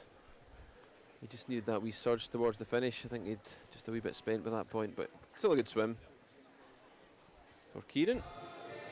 Oh, we can hear some music here. What does that mean, Paul? It's a hot heat again. It's a hot heat. Here we go. Who have we got in this one? Who's going to be contesting this? Cole Morrison, Craig Shaw, Owen Carroll, Ben McLaughlin, Luke Garrity, Jake McKenzie, Alex Playfair and Finlay Bennett. And those are your hot heat participants. In fact, Cole Morrison and Craig Shaw not taking the start for this one. So they've missed their opportunity. But Owen Carroll, he does take the start in that red cap there. Owen Carroll from Perth City has gone out into a very commanding early lead here. And the yellow cap following him, Ben McLaughlin, one lane down. But it's quite a convincing lead in the early stages. There is clear water between Owen Carroll and the rest of the field. 34.48 compared to 36.65 in second. I think Owen's got his eye on the prize here, Paul. He has. That hot heat prize is spurring him on here. Looking very good at the moment. Perth City swimmer, 2:46:98 his entry. He's looking as if he's really taking this one on. He's not hanging about here. Well clear of the rest over this first 100 metres. Can he win the prize, and can he claim himself a place in one of the finals, the junior final? Well, that B final as well. It's not too far ahead, but maybe just slightly out of range for some of the swimmers here in these afternoon heats. 2:32:43 for the B final. 2:43:03 for the junior one. Well, he's looking good here. Owen Carroll for second. It's looking pretty close. The middle lanes between Ben McLaughlin and Luke Garrity. So they're locked together at the moment. Possibly just Luke Garrity with his nose in front. But this will be a very close race, it looks like. Depends who's got most left over the last 50 metres. Owen Carroll there turning 1:57.00 at the 150 metre mark. So again, gaining over a second on the rest over that previous 50 metres. So still getting stronger and stronger as the race goes on. I think he should be well inside time, I would think, if my sums are correct there. And that 2:43.03. It's been a good swim for Owen Carroll. Yeah, he'll be well underneath that time. Yeah, 10 seconds to go and around about 5 metres for Owen Carroll. Still looking really, really strong there. 2:37.40. That's an excellent swim for Owen Carroll. And he is followed home by Ben McLaughlin and Luke Garrity. 2:45.05 for Ben McLaughlin, just getting ahead of Luke Garrity. But a great swim there for Owen Carroll. And he'll have another chance to improve on that tonight. Yeah, that will see him safely into the junior final. Fantastic swim for Owen. The rest just a wee bit outside that time, but still swimming well there, and a pretty close battle for second place between Ben McLaughlin and Luke Garrity. 0.36 of a second between them as we go into our final heat. And 0, we have Liam Black from Cooper, 1 Lewis Graham from Airdrie, 2 Kyle Mitchell Geary, 3 Marcus Blake, City of Glasgow. 4 Jake Percy, Hamilton. 5 Lewis Brander from Monifeith. 6 Finlay Sang from City of Glasgow. 7 Aidan Nixon from Bellsill. And 8 Oscar Churnside from Geary. So we don't have any swimmer in lane 9. Good start there in lane 6 from Finlay Sang. City of Glasgow swimmer. I'm just looking down the list here. Apart from Jake Percy in 4, Lewis Graham as well. So Lewis Graham in 1 and Jake Percy in 4. The rest are junior swimmers. So again, quickest junior time today is 2:37.4. The target from this morning, 2:43.03. So there's 3 out in front now, lanes 4, 5 and 6. Jake Percy, Lewis Brander, Finlay Sang. I was just looking at that junior qualification time, Stuart. 2:43.03. That's obviously now been beaten by Owen Carroll there. It looks like the new target, 2:42.60, I think, by the looks of things, which is Adam Scott just sitting in that position now for the City of Glasgow. So that might be the new target for this final heat. It's a really good contest there in the middle, isn't it? 3 swimmers all together. 4, 5 and 6. Jake Percy, Lewis Brander, Finlay Sang. Looking like they are side by side here. Lewis Brander maybe just with the edge here as they come into this final turn. Jake Percy not going to be too far behind as well. It's a very high breaststroke for Jake Percy, very effective though. Quite different techniques, quite interesting to see. Different breaststrokers with different techniques there, all effective. A very good turn there in lane 5 from Lewis Brander, and now just nudging in front here. I think Lewis and Jake moving clear of Finlay. And we'll see who's timed this best towards the finish. Does look as if Lewis Brander's got a lot of energy left here at the end. Yeah, he's really come through strongly in that previous 100 there. Lewis Brander, is he going to get in here? Oh, 2:42.72. Well, if our calculations are correct, he might just miss out on that junior final, but, well, don't take everything we say as gospel. So Adam Scott will be sitting there nervously, keeping his eye on this one. Sorry, Adam, if you're watching.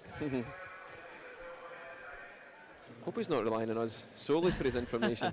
Hopefully his coaches will keep him right as well. So. If he is relying on us, he's in trouble.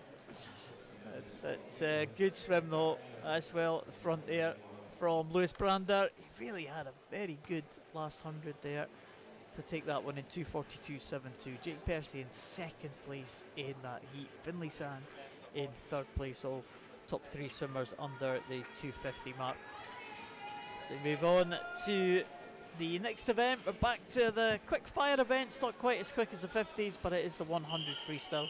Just some news if you're waiting for the finals of the 1500 freestyle and for women and the men's 800 freestyle.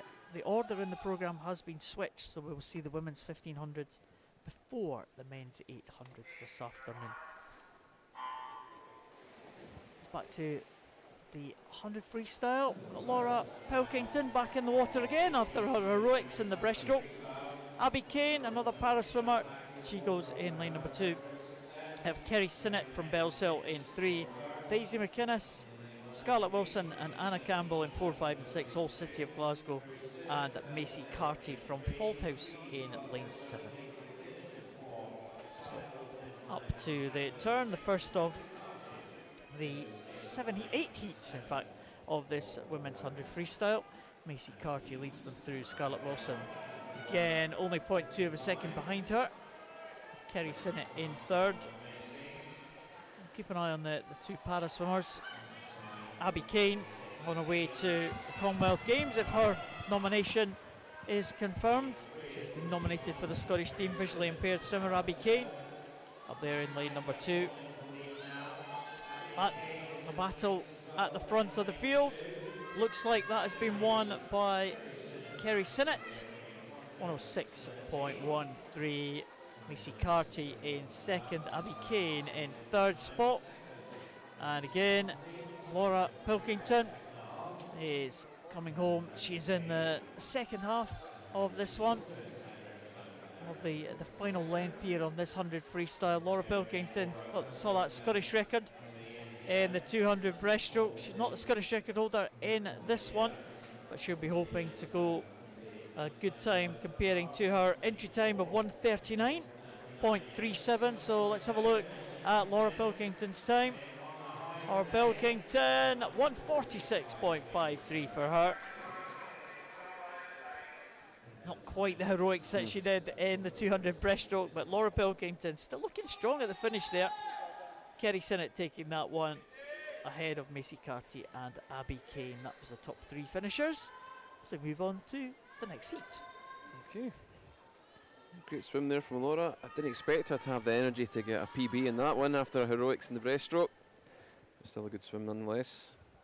As we move on to heat 2. In lane 0, Amy Onson from Best. 1, Alexandra Miller from Faulthouse. 2, Riley McIntosh, Dundee City Aquatics. 3, Joanna Calder, Mulgine Bearsden. 4, Phoebe Sampson, Dundee City Aquatics. 5, Kaylin Chan from North Ayrshire. 6, Milana Lau from South Aberdeenshire. 7, Anna Easton, Dundee City Aquatics. 8, Sophia Falone from Montefieth. And 9, Daisy Gildia from City of Glasgow. Great start there from Dundee City Aquatic swimmer Anna Easton. Still pretty close between her and some of the other swimmers, including the swimmer outside her, Sophia Falone. Quickest entry in this one is Phoebe Sampson at 1:06.07. So really not much in it. They're all 1:06 entry times in this, so we expect this to be very close. First of the turn there, Phoebe Sampson and Anna Easton. It's the 0.06 between them. And it's the pink caps, I think, that are on 1, 2, 3 at the moment. So it's the pink caps out in front. Oh, there is a white cap now getting involved in lane number 8. And she's looking good here, Sophia. Maybe just pushing ahead now. It's between Sophia and 8. And I believe it's Riley McIntosh now. In 2, it's Sophia or Riley, and it'll come right down to the touch here. Who's going to get this one? And it is Sophia Falone. 1:05.61, Riley McIntosh 1:05.81, Joanna Calder in third. We'll just wait for that time there to appear. 3 1:05s and 1, 2, 3 improving on their entries. So just wait for official. Unfortunately, disqualification there, but 1, 2, 3, Riley McIntosh, Sophia Falone, Joanna Calder. Good close race there as we move on to the third heat. Yeah, 1:05.42. Riley McIntosh given that touch, that time sorting themselves out there. Move on to heat number 3. Isla Garden in 0. Caitlin Frame in lane number 1. Lauren Anderson in lane 2. Rebecca Cole in 3. Brava Tomasek in lane 4, Rebecca Sent in lane number 5, Eva Gordon in 6, Madison Gallagher in 7, Madison Stewart in 8, and Tara Montgomery in lane number 9. That's the lineup for this one. In fact, no swimmer in lane number 4. In fact, lane number 5, Rebecca Sent, my apologies, and in lane number 3, Rebecca Cole. So the Brava Tomasek has got lane 4 all to herself with spare lanes on either side of her, and she's making good use of that. She leads them through 30.80 after the first 50. She's not having it her own way though, as Lauren Anderson is now probably just edging it. Madison Stewart going well, the 2 Madisons actually, Madison Gallagher and Madison Stewart in 7 and 8. Tomasek still in there, but I think it might be Lauren Anderson who takes this one. Good finish by Anderson. She will take that one in 1:03.92. Big improvement on her entry time. A great second 50 there for Lauren Anderson. swim there from Lauren. 105.42 I have from this morning as the target, so for the junior final. So that would see her into the junior final. Still a few heats to go, so we'll see how the times go. Very good swim there from Lauren. Yeah, looked very good indeed. Certainly in that the second half of that one, she was very, very strong, Lauren Anderson. Moving on to heat 4. In lane 0, Tilly Lackey from Best. 1, Eula Gow from Geary. 2, Keisha McCormick from Scotia. 5, Emma Leggett, Hamilton. 4, Thea Glenn from City of Glasgow. 5, Katie Brennan, Bellsilt. 6, Alison Cole, Hamilton. 7, Coco Croxford, Scottish Junior Team. 8, Isla Gilmurray from Dundee City Aquatics. And 9, Emily Fox from First. Very good start in lane 3 there. Emma Leggett from Hamilton. Also going well over in lane 7, Coco Croxford. There's actually no swimmer in lane 6. Alison Cole not swimming this one. Looking pretty close at the moment. So the quickest entry here, 103.65. So 30.6 to the turn. Over 30.65 between Katie Brennan and Keisha McCormick. So very close at the moment. Also Emma Leggett staying in touch in 3rd place. So we'll see who's got more energy coming towards the finish here. Very close between these 3 swimmers. Drawn up in lane 1. Sorry, lane 2, Keisha McCormick. It's very close towards the finish here between Keisha and Emma, and also Katie Brennan. And coming through now in lane 8, Isla Gilmurray. And it's Emma Leggett. Sorry, it's not Isla Gilmurray. Yeah, Emma Leggett there. Looks like she took that one. She took that one. Isla Gilmurray actually, no. She did take it. I thought she took it, and then the name disappeared off the scoreboard, so I was starting to doubt myself, but Isla Gilmurray did take that. Thought there might have been a disqualification there possibly, but Isla Gilmurray, it was no technical problem. It was more of a scoreboard technical problem. Maybe a problem with the touch there. So she gets that one. Isla Gilmurray, well done. We move on to heat number 5 now. Louise Connell from City of Glasgow in 0. Julie Dunn from South Ayrshire in lane number 1. Sarah Stewart from Mulgai and Bearsden in 2. Alex Coy from Warrender in lane 3. Victoria Niven, City of Glasgow in 4. Madison Cool from Bucky in lane 5. Zoe Crawford from First in lane 6. Hannah Edmiston from City of Glasgow in 7. Ellie Craig Collins from Warrender in 8. And Layla Witherspoon from Hart Midlothian in lane number 9. First to show, well, looks like it's lane number 6. Zoe Crawford, 29.70 for her. Madison Cool just in 2nd position here. Madison Cool in lane number 5. So these swimmers in the centre going well. Right down there in lane number 9, Layla Witherspoon. He's pushing through into 3rd position. Summer's been cheered on there by the coaching staff and her teammates on the side of the pool. It could well be Zoe Crawford getting in here to take this one. Clear victory for Zoe Crawford, 101.94. Well done for Zoe Crawford. She must be delighted with that one. Entry time of 103.29. Big improvement there. Huge improvement from Zoe Crawford. Great swim. If it goes by the times so far, that will see her safely into the junior final. But again, we'll see what happens in the final couple of heats here. Yeah, you would imagine that might see another few qualifiers as well for that junior final. Don't think our maths is going to be able to keep pace with these junior finalists. I was hoping you'd do that bit, Paul. Work it all out and just tell me the answer. As we go into heat 5. Sorry, heat 6 I should say. In lane 0, Freya Beaton from City of Glasgow. 1, Grace Noonan, Mulgai Bearsden. 2, Ellis Shields from Edinburgh University. 3, Isabel Wood from Stirling Swim. There's no swimmer in 4. 5, Ida Skov Crag from Denmark. 6, Hannah Willis, Scottish Junior Team. 7, Orla McInnes, Heart of Midlothian. 8, Iona Wilson, East Lothian. And 9, Safrina Machin from City of Glasgow. And it's Ida Skov Crag, the Danish swimmer, out fast here, 28.32 over the first 50. looking very strong here. Ida's entry is 1 minute and 62. Looking as if she's going to really take this one by a good way. In second place, it is lane 3 at the moment, Isabel Wood from Stirling. Ida Skov-Cragg really having a fantastic race here, and she breaks the minute barrier. 5:59.35 for Ida. Fantastic swim there. First swimmer under a minute. Second place Isabel Wood, 1:01.31. Third Hannah Willis, 1:02.00. That's going to challenge for a B final place as well. Like 59.44 for the B final. It is, yeah. So that will force her into one of the B final places as we stand. 59.35.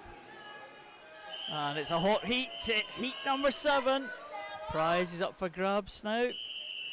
Stella McCarty in lane 0 from City of Glasgow. Abby Davis from East Lothian in 1. Ella Stevenson, Bellshill in 2. Imara Belthorpe from Edinburgh University goes in lane 3. Anya Slesser in 4 from Aberdeen Performance. Abigail Stemp from Edinburgh Uni in lane number 5. Kerry Gillespie from Aberdeen Performance in 6. Sophie Hoole in 7 from Warrender. Millie MacArthur in 8 from Lanark. And Tony Shaw, paraswimmer from Stirling University, goes in lane number 9. Tony Shaw, another one of these swimmers on her way to the World Championships, Paralympic medalist last year in Tokyo in the 400 freestyle in her classification. Abigail Stemp is leading them through. Can anyone else challenge that magic 1 minute barrier? She's given herself a good chance there on that first 50, 28.89. She's got a good chance of dipping under that 1 minute mark. Also going well is Imara Belthorpe. She is just closing there, but I think Abigail Stemp's going to hold on. 1 minute point 44 for her. Imara Belthorpe in second position there, with Ella Stevenson in third.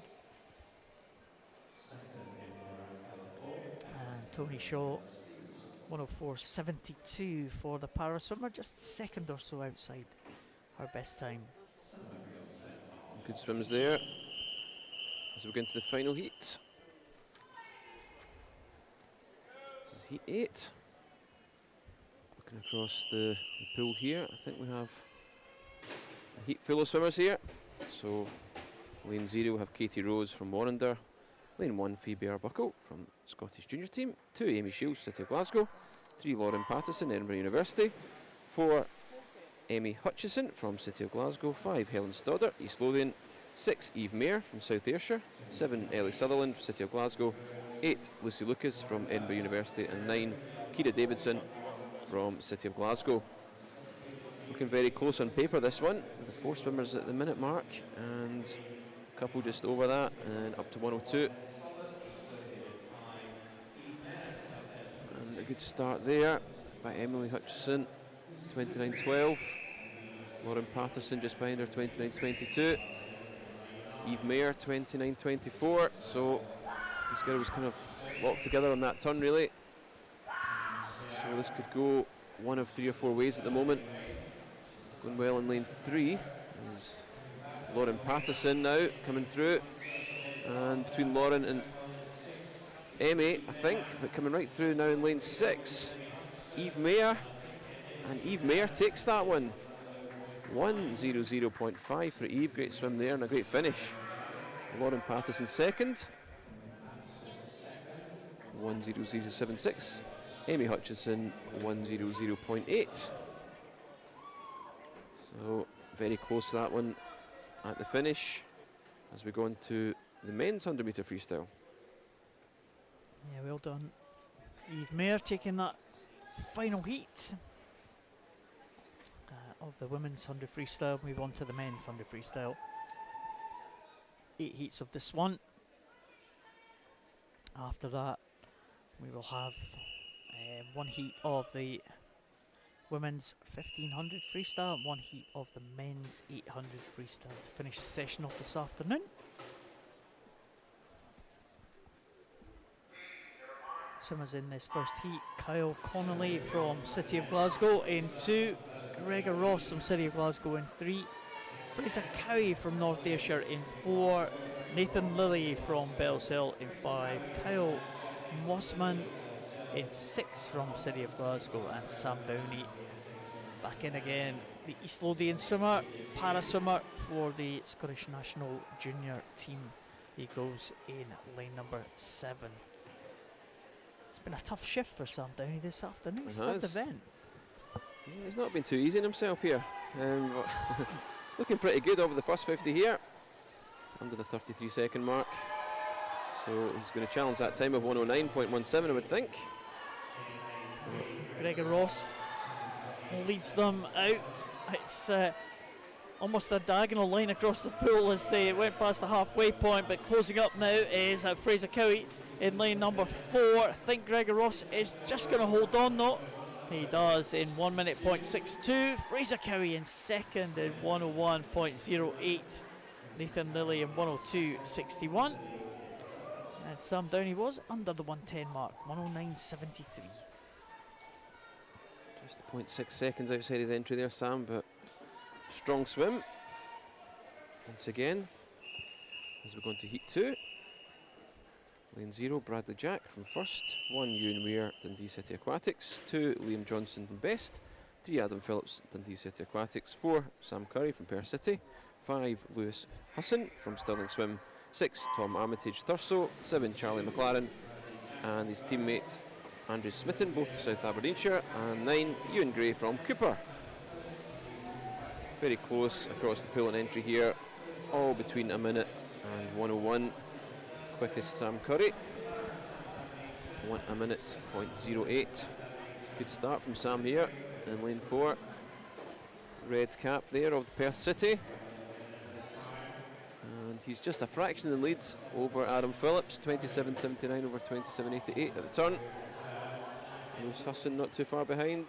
Good turn there again by Sam. Coming into the final stretch now with 25 metres to go.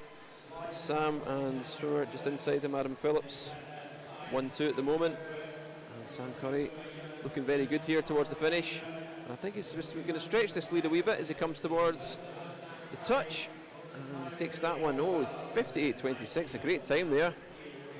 A couple of seconds under entry there, Sam Curry, really good time there, and also breaking the minute. Second place was Adam Phillips, 59.23, as did Ewan Weir in third, 59.29. So some great swims there, 3 times under the minute mark. Yeah, always nice to do that. Some great swims there, great swim from Sam Curry. Take that one. This next heat is heat number 3. We have Fraser Tetlow from Geary, Ethan Stewart from Hamilton, Keane Smith back in the water again, the Airdrie swimmer goes in lane number 2. Richard Laws from Cooper in 3. Ben Montgomery from Stirling Swim goes in lane 4. Cameron Gill from first in lane 5. Kyle Mitchell from Geary in 6. Cameron Bruce from Lanark in 7. Cole Morrison goes in 8 for Stirling Swim, and Conor Brearley from Dundee City Aquatic goes in lane number 9. So Cameron Bruce led them out in lane number 7. We've seen Keane Smith have some good swims as well, and he's coming through very strongly in lane number 2. That blue cap there, right up towards the top of the screen there. He's being pressed by Richard Laws. It's all going to be on the touch now. It looks like Keane Smith might just take it, and Keane Smith does take it. 57.92, 4/100ths ahead of Richard Laws. And just half a second or so behind them was Ben Montgomery and Cameron Bruce. So 2 very, very close finishes there. Finish for first and second, Keane Smith and Richard Laws separated by only 4/100ths of a second. Very exciting finish there. And both Keane and Richard there really speeding up in that second 50 metres. Coming right through to the finish. And now we go into heat 4. Lane 0, Ewan McLeod from Lanark. 1, Guy Pelosi, City of Glasgow. 2, Conor Mitchell, Warrender. 3, Robson Miles from City of Glasgow. 4, Blair McKean from Bells Hill. 5, Lucas Johnson, Aberdeen Performance. 6, Fraser Baird from Scotia. 7, Lewis Gray, Inverclyde. 8, Michael Winship from City of Glasgow, and 9, Ben McLaughlin from Geary. And we don't actually have a swimmer in lane 4, so we don't have Blair McKean. Quickest so far is Ben McLaughlin. 25:44. Not sure about that. It didn't look that way in the pool, did it? So. Well, it's difficult for us to see Ben McLaughlin in this one, but it looks like he might have maybe just gone for a 50 time. I'm not sure. Anyway, it's kind of back to the race there. It's thrown it slightly, but yeah, at the finish. Some maybe a scoreboard malfunction or something there for Ben McLaughlin. I would say that was lane 5 that took that. Lucas Johnson. So we just got a confirmation of these results. Fraser Baird actually took that. 57:52. Robson Miles 57:65. Ian McLeod 57:86. So all sorts of challenges, misinformation appearing on the screen just to throw us commentators off here. So bear with us. It's very difficult for us to see actually lane 9. We can only rely on what the pictures on the screen from where we are. I suppose I could stand up and jump up a little bit. See lane 9 at the other end. That's right. We got in this next heat, heat 5 of the 8 heats. A good start in lane 0 by my namesake Ross Noble in lane 0 there. Finlay Sang goes in 1. Marcus Blake in 2. Oliver Tickson goes in 3. Lewis Gibson goes in lane number 4. Lewis Conde in 5. Don't think we have a swimmer in 6, but we do have Corey Phillip in 7. Jack Simpson in 8, and Gregor Skinner in lane number 9. Very good start there. Ross Noble right out on that far lane. The Scottish junior national team swimmer looks like he is leading them through. Lewis Conde, who led at the halfway point, but only by 2/100ths of a second from Ross Noble. Now in second position here, but being pressed for that position because Ross Noble is in and clear. 55.60 for Ross Noble. Great swim there. 2.5 advantage from Ross Noble of the rest of the field. In fact, 2 seconds of advantage. Ahead of Lewis Conde and ahead of Corey Phillip. So no relation to yourself, Paul, Ross? No, not that I'm aware of. Wanted with that 100 free prowess, you know. Another hot heat. A bit of added incentive for this one as we get into heat 6. Don't have any swimmers in the middle lanes here. So lane 0, Jake Holmes, City of Glasgow. 1, Sam Moore, South Ayrshire.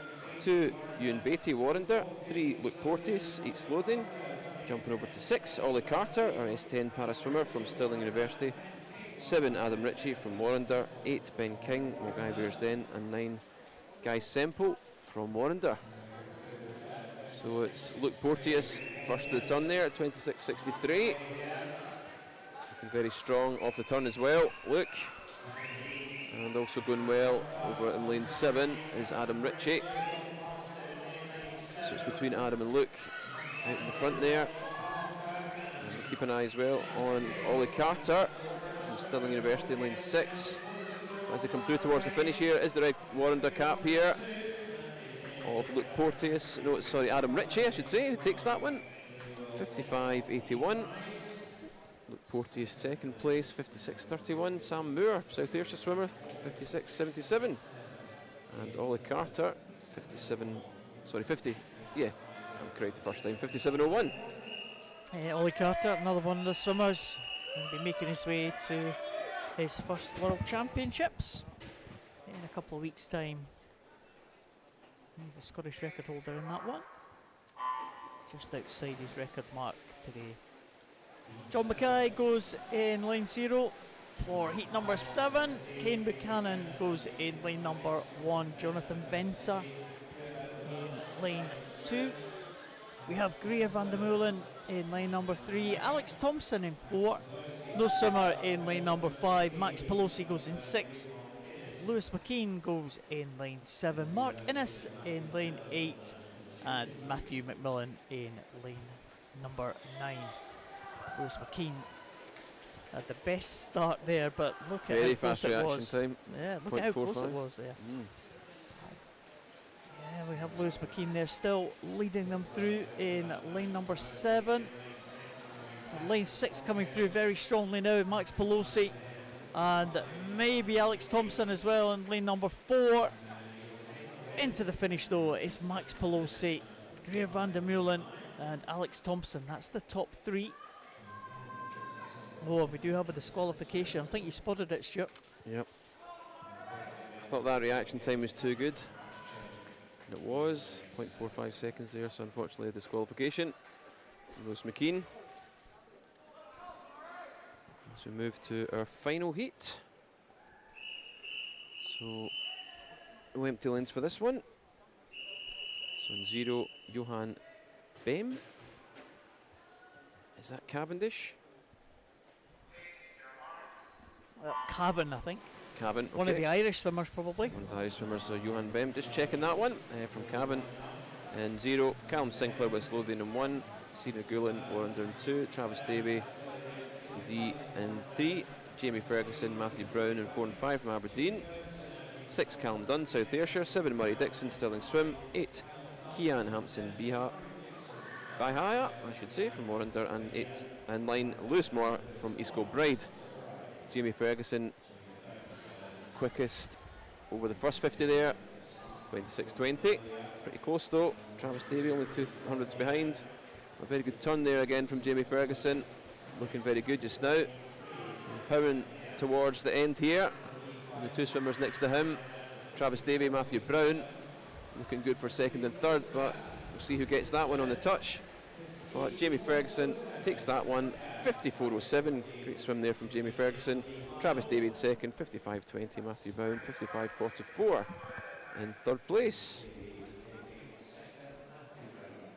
Yeah, nice way to finish there for Jamie Ferguson. 54.07 improvement there of 0.76 of a second.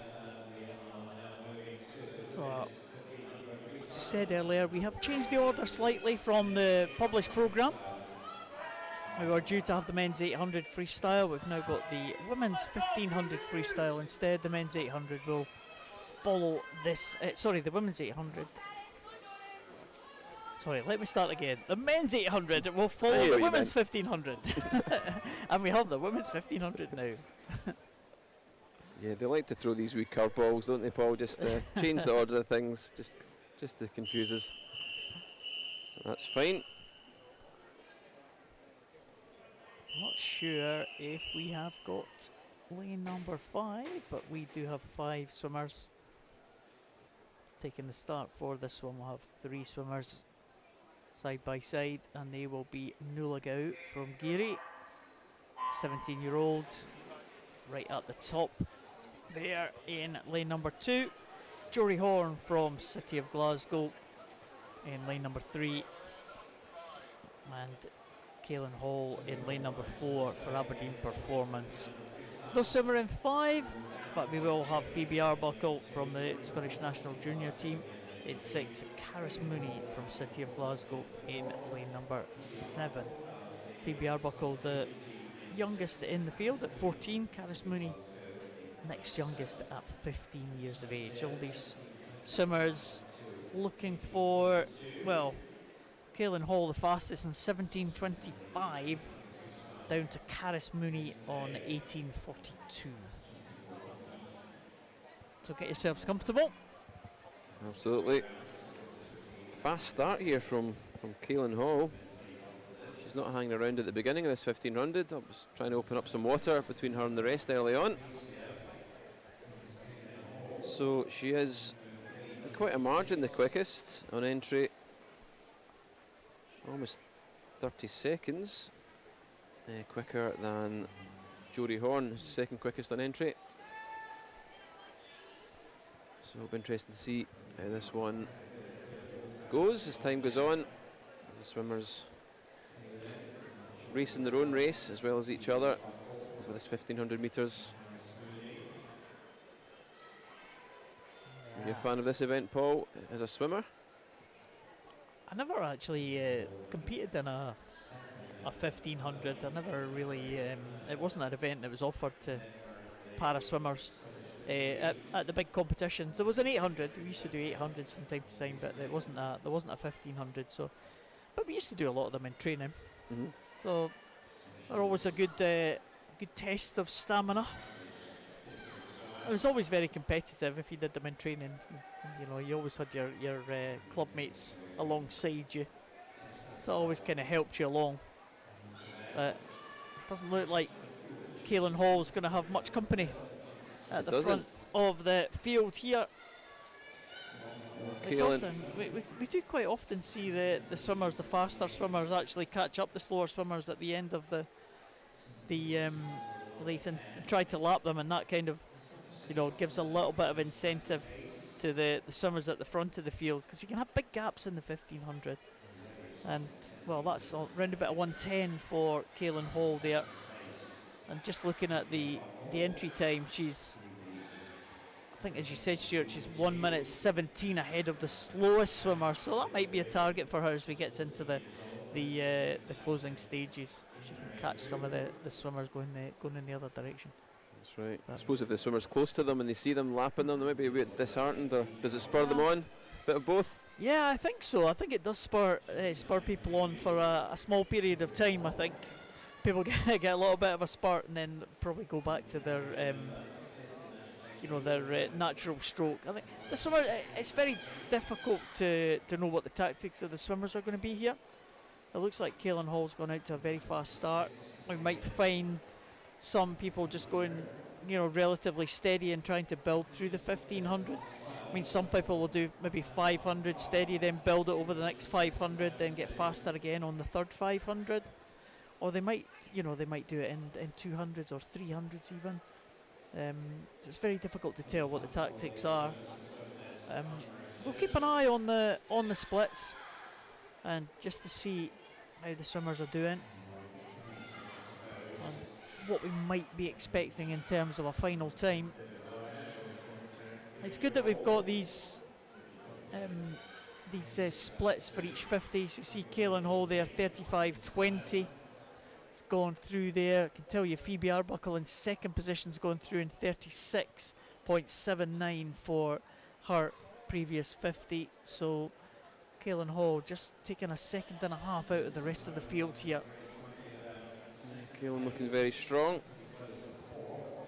Phoebe, again, she's looking good in second place there. And it is good having these split times just to see when they're moving up, and, you know, and easing back on certain lengths. Still pacing around about 110 for the 100, previous 100 there, Kaelin Hall.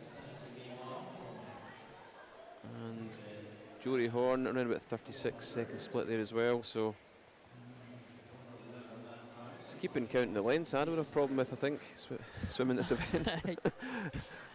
Well, we've seen it happen before, people doing extra lengths and people not just stopping, and you know, the coach is like, oh, keep going.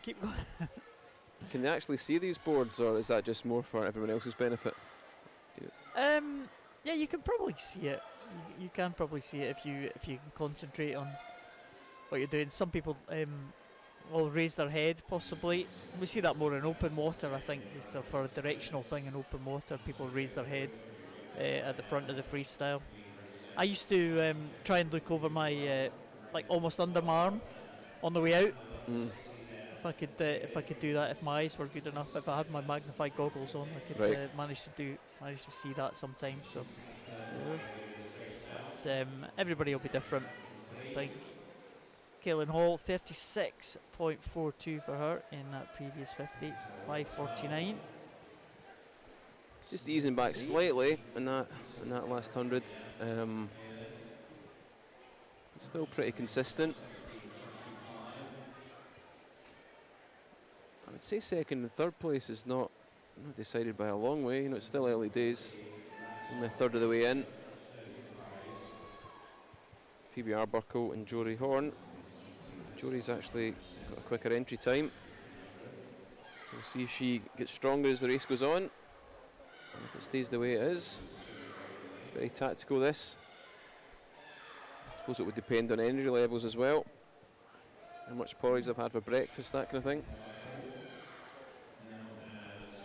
And Caris Mooney in lane 7 is 15, so Caris's entry 18:42.10, that'll be her target.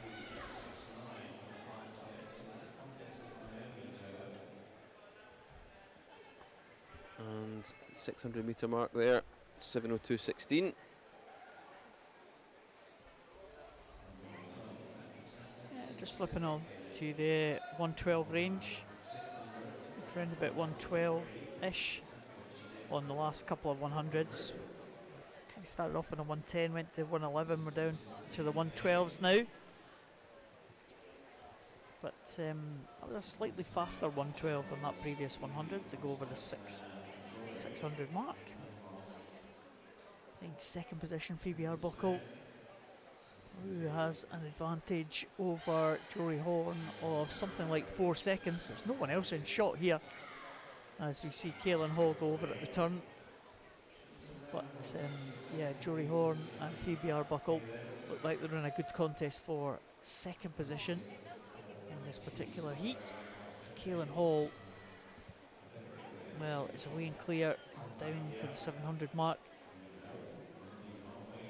So Jory Horn, yeah, as you say there, Paul, will have Phoebe in her sights. 4 seconds is not a lot when you're talking about this kind of distance of swim, but she will probably have to start making a move relatively soon. She doesn't want to leave it too late. That's her plan. I think we're coming up to the halfway point now for Kaylin Hall, down to the 750 metre mark.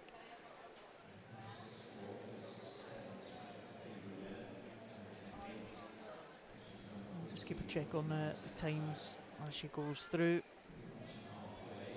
Yeah, 35.01. It's a little bit of an increase in pace there for Kaylin Hall on that last one.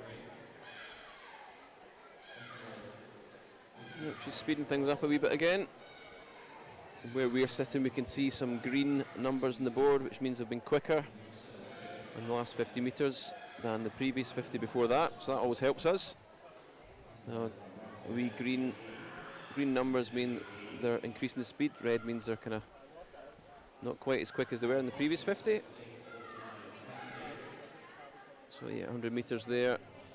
Kaylin 9:25.01. So was that around about 111-ish? Yeah, 110 and a half actually. 110 and a well, half. no, just under 111 actually. 110.8. So close. definitely increase in pace. Yeah, for Kaylin Hall. I was going from memory there, Paul, so I'm actually quite impressed with myself. That 111 guess. Not too far away. What's your projection for the finishing time there for Kaylin?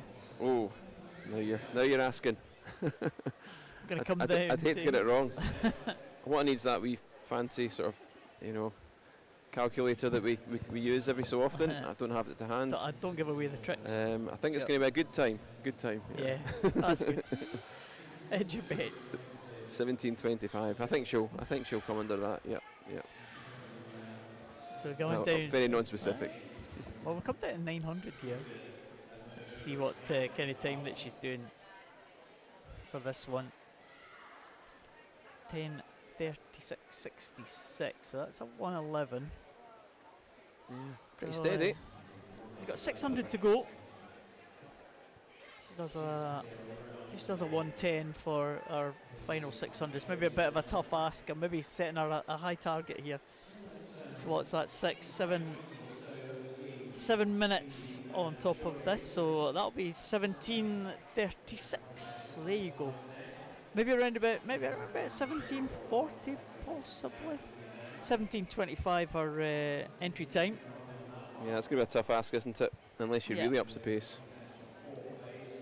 Yeah, she's got to try and get under that 110 pace, I think. And she's going to be challenging that entry time of 17:25. So 17:25.50 could be a short course conversion. Although quite often they're rounded off to the zeros, but Again, the more turns you have in a 1500, I'd imagine you would prefer that to have a better time posted than the long course times. Well, she's still looking quite strong here, Kaylin Hall. It'll be interesting to see what the time difference is between second and third as they come up to the kilometre mark. Phoebe Arbuckle 12:12, Jodie Horn 12:16, so still a 4-second gap there between second and third. So it stayed about the same for quite a while now. Yeah, not much change in that one, that contest. So we've got a third of the race left now. We're into the final 500. And just looking down, yeah, you can see the swimmers in second and third position. Pretty much pacing at a very similar pace, those two. Kaylin Hall coming down now. She went on 11 and a half for that previous 100. It's going to be somewhere around about the 13-minute mark if she's going to do that. Here we go, 13 minutes and 0.15. Still just in the 111 range there, or about at 111.9 at that time. Here's the contest for second position. Clear water between the swimmers, but the gap isn't really changing too much. And we've got second position. Looks like Phoebe Arbuckle. She went 37.1 for the previous 50. Jodie Horn 37.4 for that 50.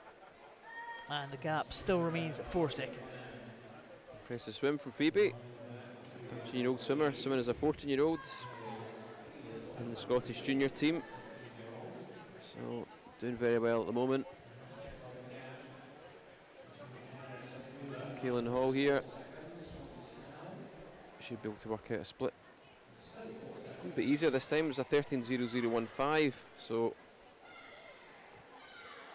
even I can maybe work out the split in this one. Looks roughly the same. 14:12 to say, so actually about 112 over the last 100 there, just over the 112 mark. Slowing down a touch from the previous 100. Again, Phoebe Arbuckle and Jodie Horn look about the same distance apart. It's about 4 seconds before, between 4 and 4.5 seconds from probably about 200 metres in, and it's stayed about that way ever since. Phoebe Arbuckle 14:41. Actually, Jodie's closing the gap a wee bit, 3.5 seconds now. Oh, could be on for a good finish between those two. Could be an interesting one. Kaylin Hall though, 35 at 78 for that previous 50. So again, probably about 111 pace sort of thing we're expecting on this. As she comes down to touch at the 1300 mark.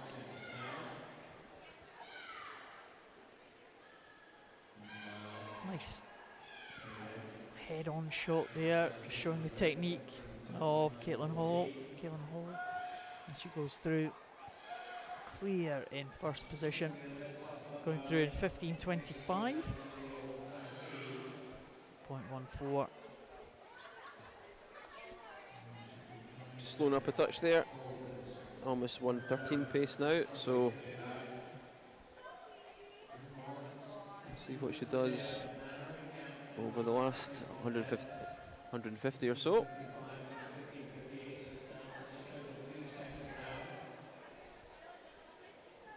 Speeding up again there, 36.56. So slightly quicker over that 50. So maybe she's going to move up now and speed up a wee bit towards the finish.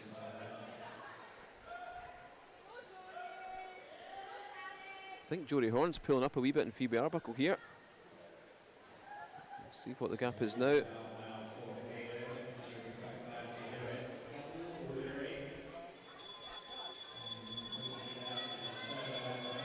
certainly not. 4 seconds between those two.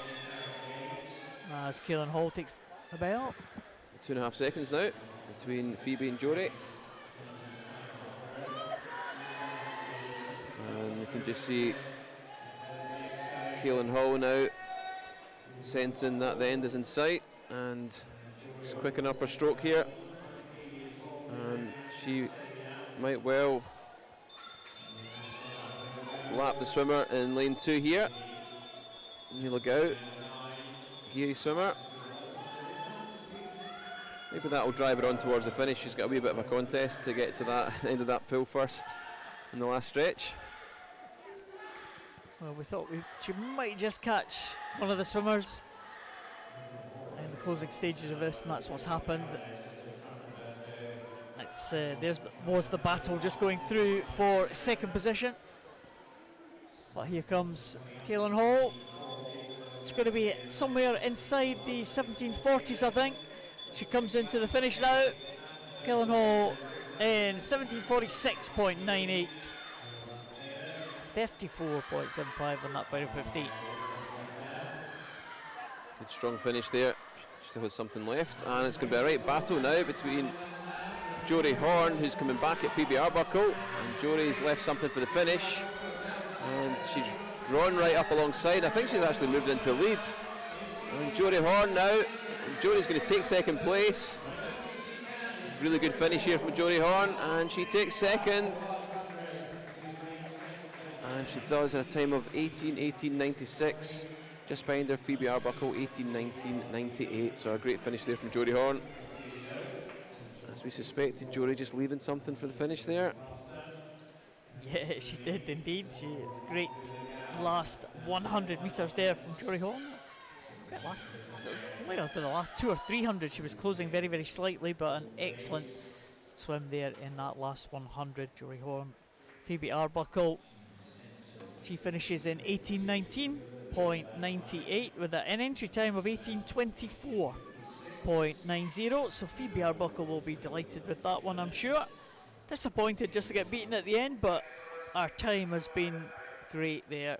Excellent performance. Another excellent performance from Phoebe Arbuckle, claiming third in that heat. Jory Horn in second, but no doubt about the winner. Convincing win there for Kaylin Hall, 17:46.98. Really good swim there from Kaylin. And as you say, Phoebe Arbuckle will be very happy with that time that she posted there. Large PB for her. As we move into the final event of the afternoon, the men's 800 metre freestyle. And we have 6 swimmers in this event. Lane 2, Struan Bennett from Kinross. In 3, Jack Rudd from Maidenhead. 4, Marshall Illingworth from City of Glasgow. 5, Melchiel Flynn from City of Glasgow. 6, Scott Fleming, East Kilbride. And 7, Ben McLaughlin from Geary. And the entry here looks a wee bit closer, only a couple of seconds between Marshall Illingworth and Michael Flynn. So the quickest entry here, Marshall's entry time is 8:27.40 through to 8:53.90 from Ben McLaughlin. So Marshall, former South Ayrshire swimmer, and now City of Glasgow. Your neck of the woods? My neck of the woods indeed, yeah. Used to see Marshall going up and down that pool for hours and hours on end, down at the Citadel in Ayr. And then he's doing it here in Glasgow, and off to university, and now he's swimming. Great to see him still swimming this distance of event and still improving as well. Well, entry time there, 8:27.40 for Marshall Illingworth. He's going in lane number 4. He's in 4th position as we stand. There's not much between 2nd, 3rd and 4th. Michael Flynn off to the early lead, under the 1 minute mark, 59.75. So pretty swift start there from Michael Flynn. Yeah, indeed, he's taking this one on, and Michael Flynn, Marshall's teammate there at City of Glasgow. So they'll be kind of familiar with each other doing these distance freestyle events. Michael taking this one out. Marshall does tend to get stronger as the race goes on, so we'll see what happens as time progresses in this race.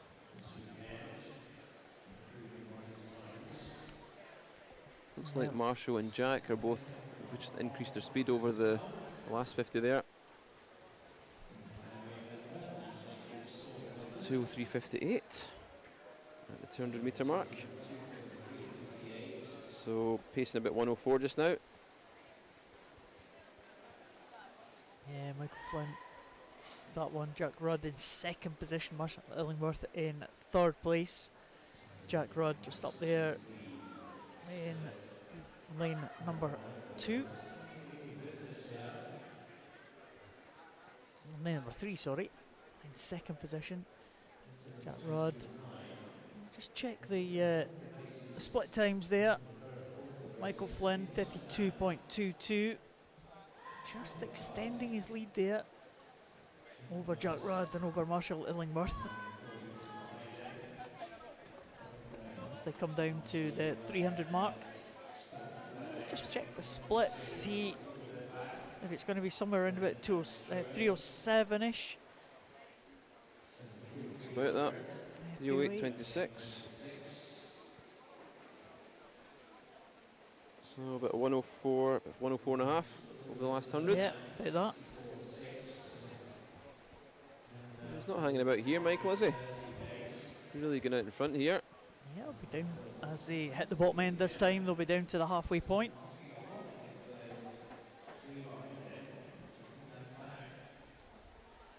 And, yeah, Jack Rudd just kind of forging away in second position now pulling ahead of Marshall Illingworth.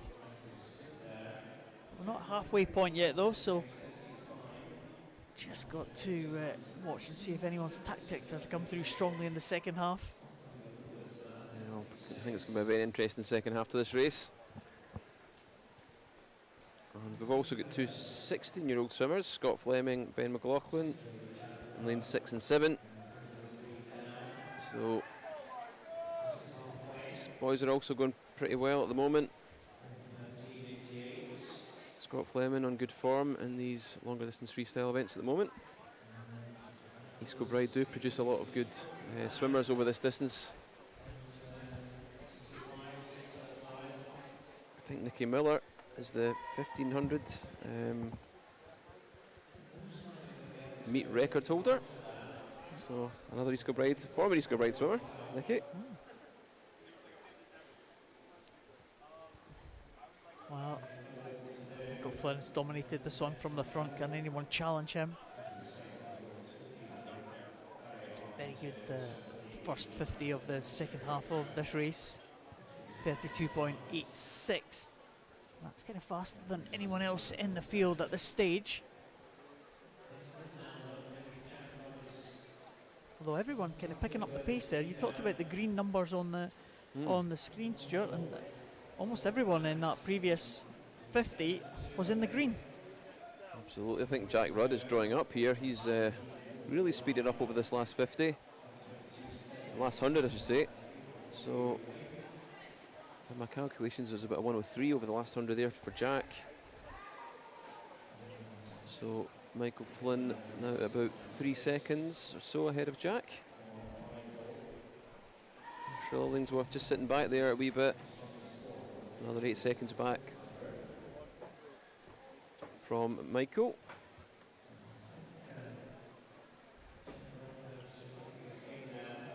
We'll just check the gap here as he goes through. So it's 2.3 seconds there. And to go over at the 550. Just keep an eye on that gap.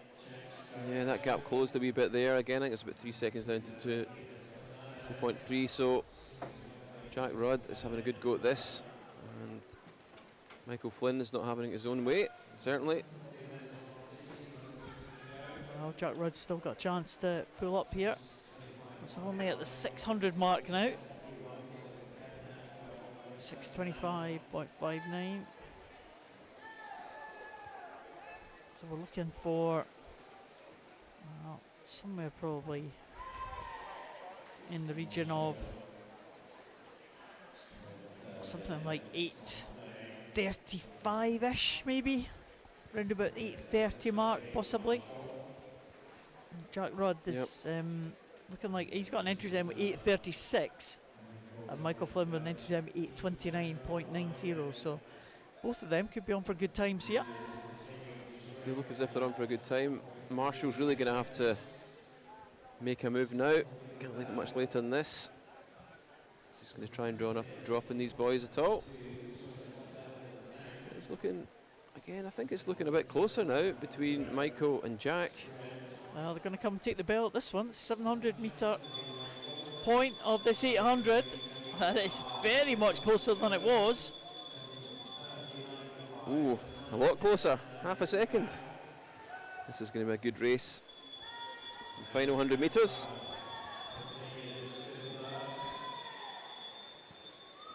And it is Michael Flynn just in front still. I think he spotted the danger there and has responded to it. So Michael Flynn, I think he's just in front here.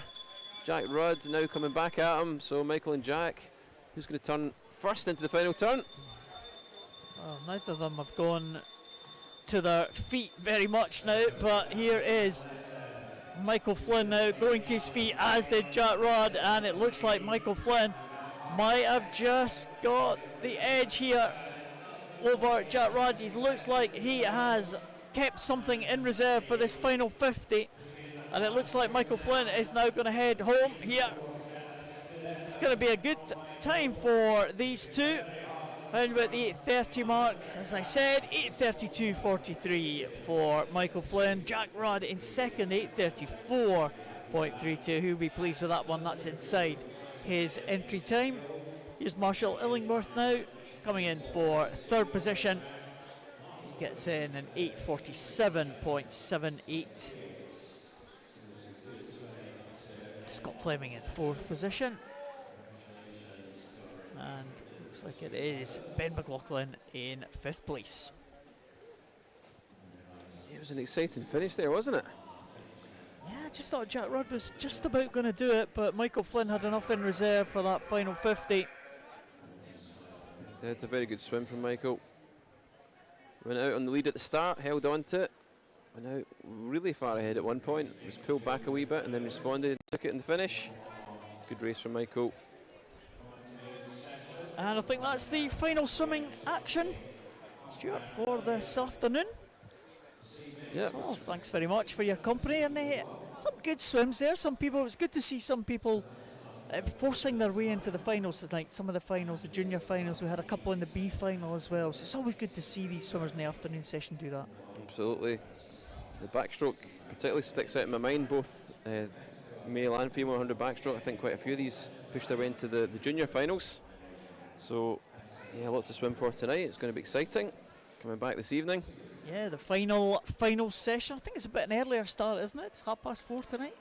4:30 tonight. Yep. So we'll be back on here at 4:25 or so.